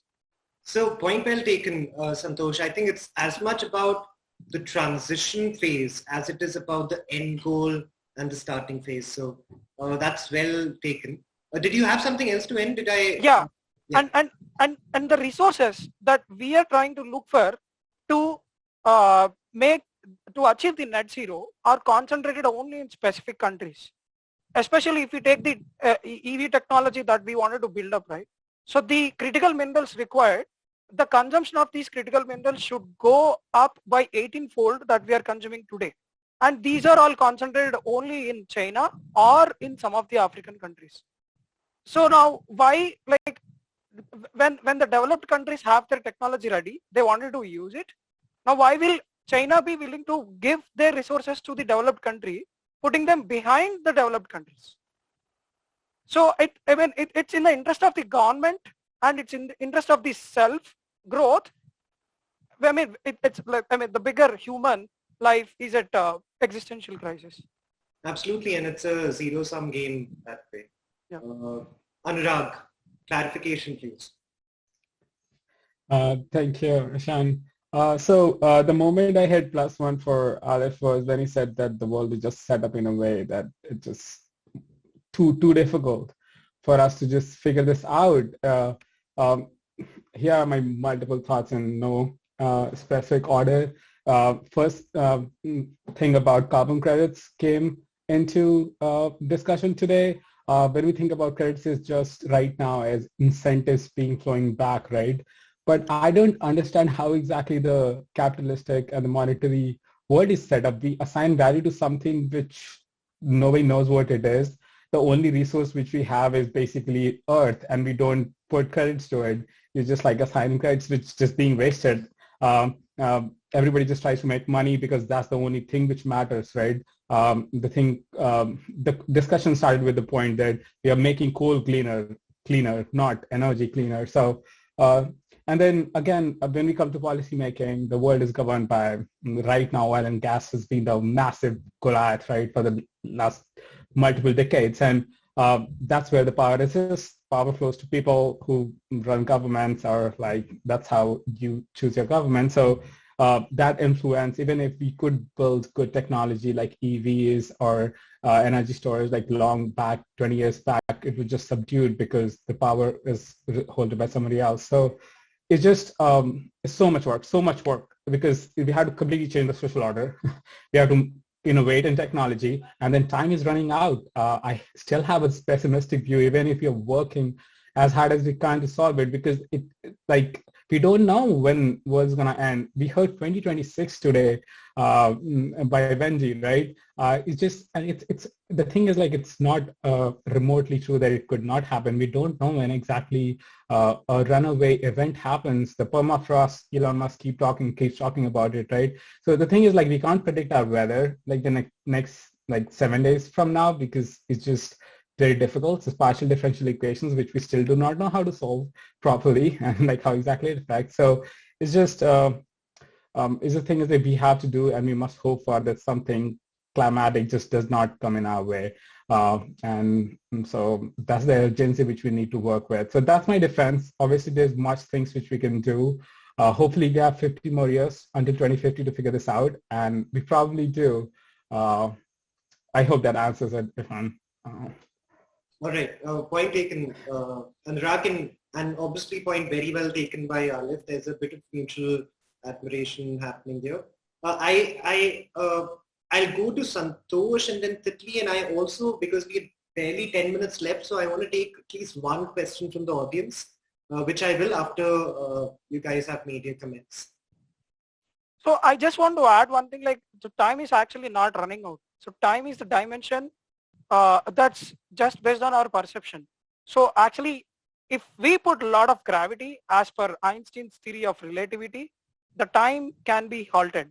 So it's a speed that always remains consistent, but let's put a lot of gravity into it so that we are able to fix this problem by the so I think you took that literally. I don't think that was meant to be taken literally. I think it's just saying that this has to be done as soon as possible. So point taken. I know that there's a paucity of, I think in any case, and that's a very brilliant point. I think Anirudh would also appreciate it in terms of what he was suggesting earlier.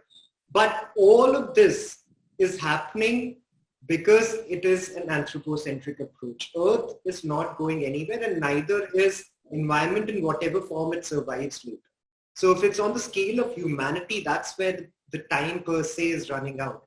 But I take your point absolutely, and I also appreciate the fact that you care to explain to the audiences that how the system actually works in real life, and it's only the gravity and the speed that are and gravity both metaphorically and literally are at play. Santosh, did you want to say anything? No, yeah, I just want to emphasize that fact. Okay, great. Titli? Yeah, Ishan, just in keeping with the pessimism that Anurag and Alif, well, realistically, I think this is, yes. Yeah, it was more realistic more than anything. We're waiting for governments, they're doing nothing, and we're hoping for a crisis not to happen, right?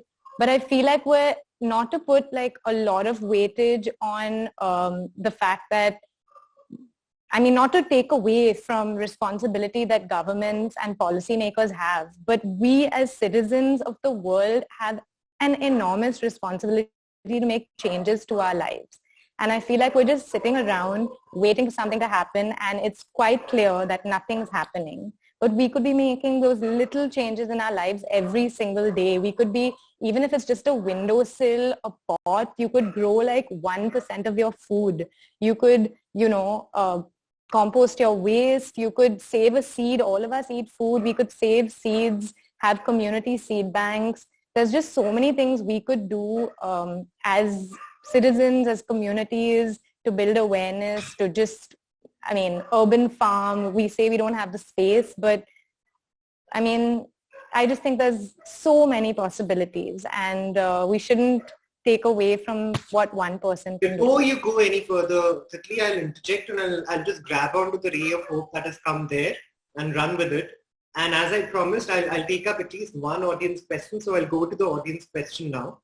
And this kind of relates to a lot of the topics that we have covered. So please feel free to jump in. But so let me get the name of the person right. 1 second. So Tahir Rashid Bhatt is asking, and he is talking about, he's basically asking how would we tap the explosion of global capitalism, which has been created by global consumerism through media, literature, perhaps in some cases the production and the industry itself. Is there any global policy regime to regulate the liberal global capitalism? And again, why this is such a pertinent question is because it ties into climate justice, it ties into behavior, it ties into economy and circular economy and inclusive growth and anthropocentric and sustainable solutions, obviously.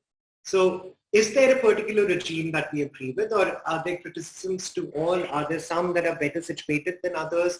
Are there some that are more grassroots centric than the others? Any views? That's the question of the century. How do we topple capitalism? I think the communists would say we need a revolution. I personally don't know. I think that it's incredibly hard because just like the centuries that we've lived in, the modern society has been in capitalism. So that's just my note. I'll let other people who have actual productive solutions talk.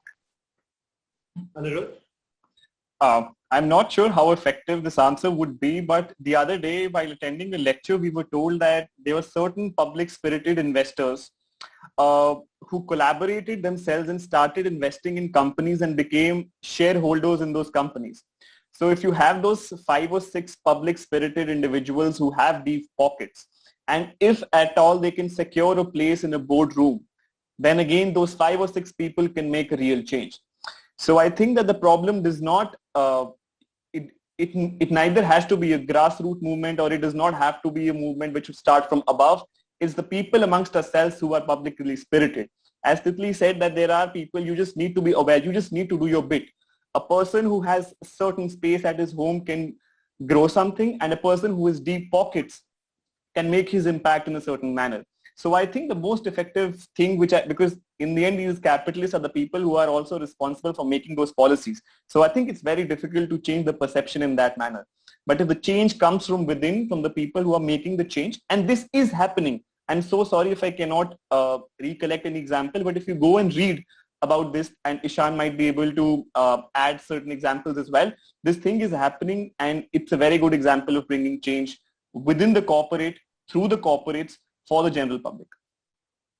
Absolutely, a very big and very important point about transforming. Again, I'll go back to what I mentioned in the first panel discussion, that individual, and I think I am quoting you, Anirudh, when I say that I is for individual interest. I think that's the term you used in your statement. If that individual interest is driven towards the right things, and that comes through awareness, sensitization, education, sometimes crisis as well. And if you're able to inculcate that individual behavior towards sustainability, remember all the corporations through their shareholders, all the governments through their voters, or different forms of governments through different forms of, public opinions are made of those individuals. So if we're able to somehow inculcate that, and I've expressed my views on this publicly as well, I do think that the role of the private sector is to make profits.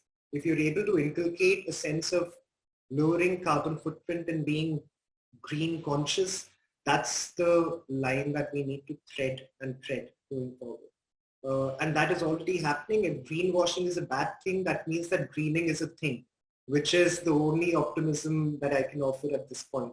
Okay, Abhinandan, and then we have Navroz, and then we have Yash, and then we'll have concluding remarks. Yeah, so I just wanted to add what Anirudh was pointing to. We cannot overthrow the capitalistic system right now, but obviously there are smart people at the power corridors of the world who can subvert it to meet the environmental goals. Like as I was talking about transition to Industry 4.0, so there are capitalist people, capitalistic organizations at the helm of power in USA, in China, in Russia, in India. These people have the power to disrupt sectors altogether. And this power, if they use responsibly, they can impact environment in such a way that what we would have achieved in like 10 years, they can do in 1 year. I like to quote an example like in the 1800s when there was no steam engine involved in the Industrial Revolution, horse dung used to fill the streets of London. And suddenly a disruption came of steam engine and all the horses were gone. So what the process which would have drenched London into horse dung would have taken 20 years, but in a month or so, the steam engine completely changed everything and no horses were found on the street of London. In the same way, we go from having 5 cars per home to ride-hailing cars in the form of Uber and in the form of Grab, etc. So we can see that individuals who can create disruptions can obviously make a huge difference. Those are excellent examples, I think, and I have to be honest. I did not think of it in these exact examples terms, but sometimes you need optimism also in the form of technological interventions. And I'll quote a former Chinese president who said that let's hope that our future generations have the wisdom that we do not. When I talk about my future generations, I'm addressing all of you. So I hope that you guys have the wisdom that we did not. Navroz, please go ahead. I think when the question was pertaining to global governance regimes, that is where I was trying to bring in this point that when we talk about global governance, one has to contend with questions of prescriptions being recommendatory versus binding. And when they are recommendatory, of course, I mean, they can be put forth, but then the question is of compliance. And when they are binding, then one has to contend with deeper questions of sovereignty, of mandate, and of course discussions in that case are going to be lasting much longer, and because the need is for consensus. And so therefore, I think I'd just like to second almost everything that has been said for individual effort before me. And I don't know, there's one quote that is extremely dear to me, and that's be the change that you wish to see in the world. So if there is the change that, and if we wish to see that change for sustainability, I think a lot of these individual efforts, because, you know, it's at the little grains of sand make the mighty desert. So maybe some of these individual efforts would lead to the change that we all wish to see. So I just wanted to draw this point between governance regimes and individual efforts somewhere. So even to that, I love the fact that now suddenly all of us have this light of optimism shining within, and let's hope that Yash continues the same light. Once we have the audio and the video fixed, Yash. 1 second. Sorry, that was my bad. I think new entries are unable to meet. Yeah, thanks, Ishan. Yeah, so I am actually more optimistic now, and it is along those lines. Starting off from the first question about how political players versus individuals, can sort of influence climate policy. I feel we as individuals are much more important, taking the trend forward than say a political player in actually creating a sustainable and a net zero 2050. So it all comes back to whenever I'm hearing people talk about how individuals can do this, or certain players can influence corporates and sort of, get them to be more, adapt more sustainable practices. I feel it all comes down to behavior change and change management. And I feel behavioral economics and like in policies which influence behavior can go a long way. So even though there's a lot of research on human behavior, our own understanding of human behavior is improving, and we can see its positive impacts across industries, not so much in sustainability, sadly, but I think the time is right. I mean, next 30 years, we'll see a lot of interesting work, and there's already interesting work happening. So for example, I feel just a few things that we can do to sort of implement right away is ask our policymakers and governments to have policies for opt-in, or basically where the default option is sustainable. Something like zero-use plastic. So like Kenya actually implemented a plastic ban which sort of had the whole same effect in Kenya as the automobile had in London, you know, where all the horse-drawn carriages were gone, and in just a matter of few months you had like zero plastic bags almost. So something like that. So yeah, just to summarize the point is, so two approaches. One is to make the default option more sustainable, make that the default option. And second is to make it easier to choose the default option. So for example, on flights, right, it's very hard to choose the vegetarian option because you have to fill in a separate form. I somehow knew that's the example that you're going to, and how the, yeah, go ahead. Exactly. So yeah, basically the default option should be a vegetarian option. That's very easy to do, and somebody who wants a non-veg option can just maybe tick a form or, you know, press a button. So yeah, and these will have a long-term impact and, you know, a cumulative impact, which in economics is which we in economics know will actually lead to a much more large-scale change and lasting change. So yeah, the point is that behavioral economics should influence us and the individuals, and we as individuals have the onus to sort of have much more power, and we shouldn't think that politicians or some bureaucrats sitting somewhere will bring about the change. And yeah, I'm hopeful. I mean, based on what I'm hearing. Yeah. I'm glad. So if 4 hours of discussion has made Yash hopeful, that bodes well for our audiences as well. All right, last and final comment from Suchita. Hi. So not so much of a comment, but just wanted a clarification wherein when we say that we are moving towards more sustainable approaches, as you mentioned about plastic, which needs to be banned. Do we also consider? Sorry, Suchita. Hello, can you hear me?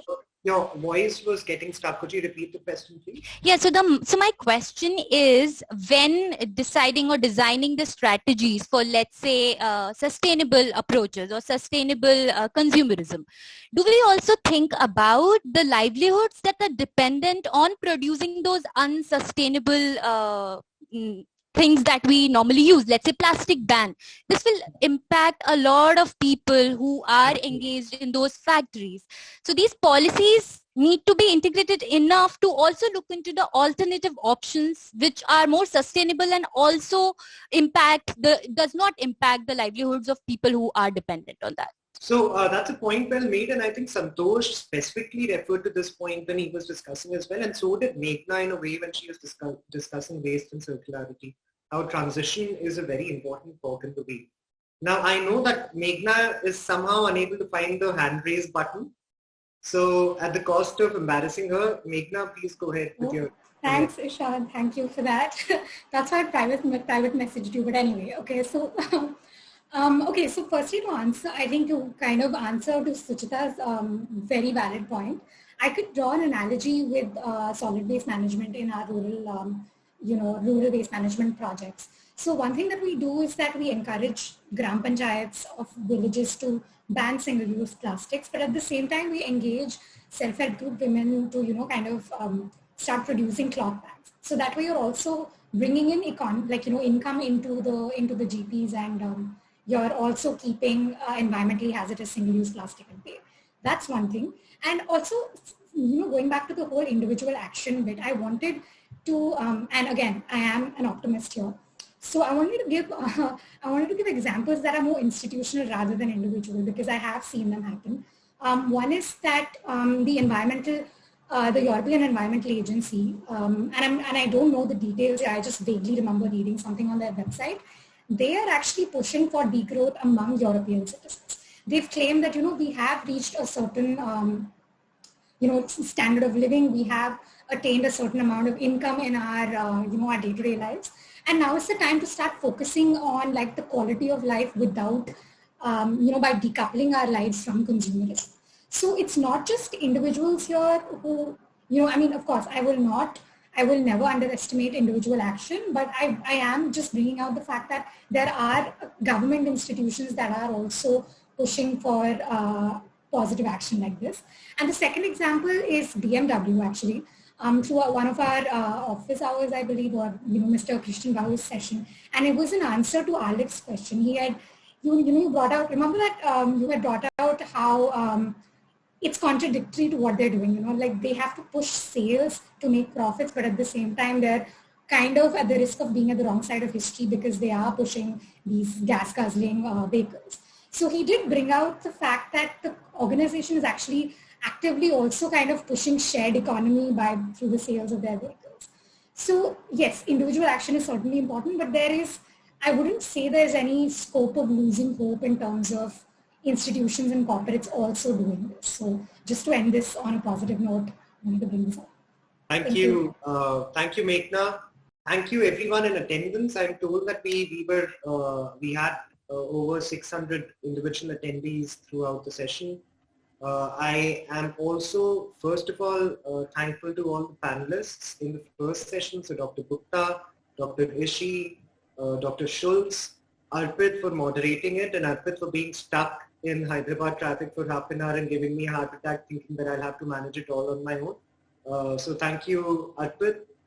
Thank you to all the fellows, and thank you for structuring it and bringing life to a discussion that can otherwise be prone to being repetitive or dry. So thank you, Alif, Ishita, PK, Karina, Anshul, Khushbu, Meghna, Sahiti, Titli, Yohina, Navroz, Anurag, Abhinandan, Snehil. I know you weren't here, but I hope that you get well soon. Shrikant, Yash, Rachita, Santosh, Suchita, Anirudh.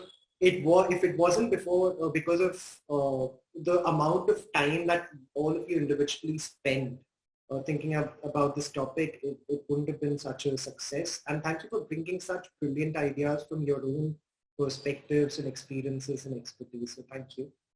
Finally, thank you for the brilliant GPOTS team working around the clock and making it all happen. So Aditi, Srishti, Rashi, Aniket, thank you so much. And finally, thank you to all of the people who did attend and who will be attending for posterity, because now this is live, or now this live session is on our LinkedIn page forever. So I hope you enjoy the session whenever you do watch it. Please do circulate it in your sessions. If you're able to change the opinion of one person, that's success for Endopol, and that's success for me. Since we've had this tug of war between optimism and pessimism, and because I started this whole discussion today about 4 hours back, starting with the Christina Figueres quote, I'd like to end it with her quote, and this is to be seen in light of optimism and pessimism.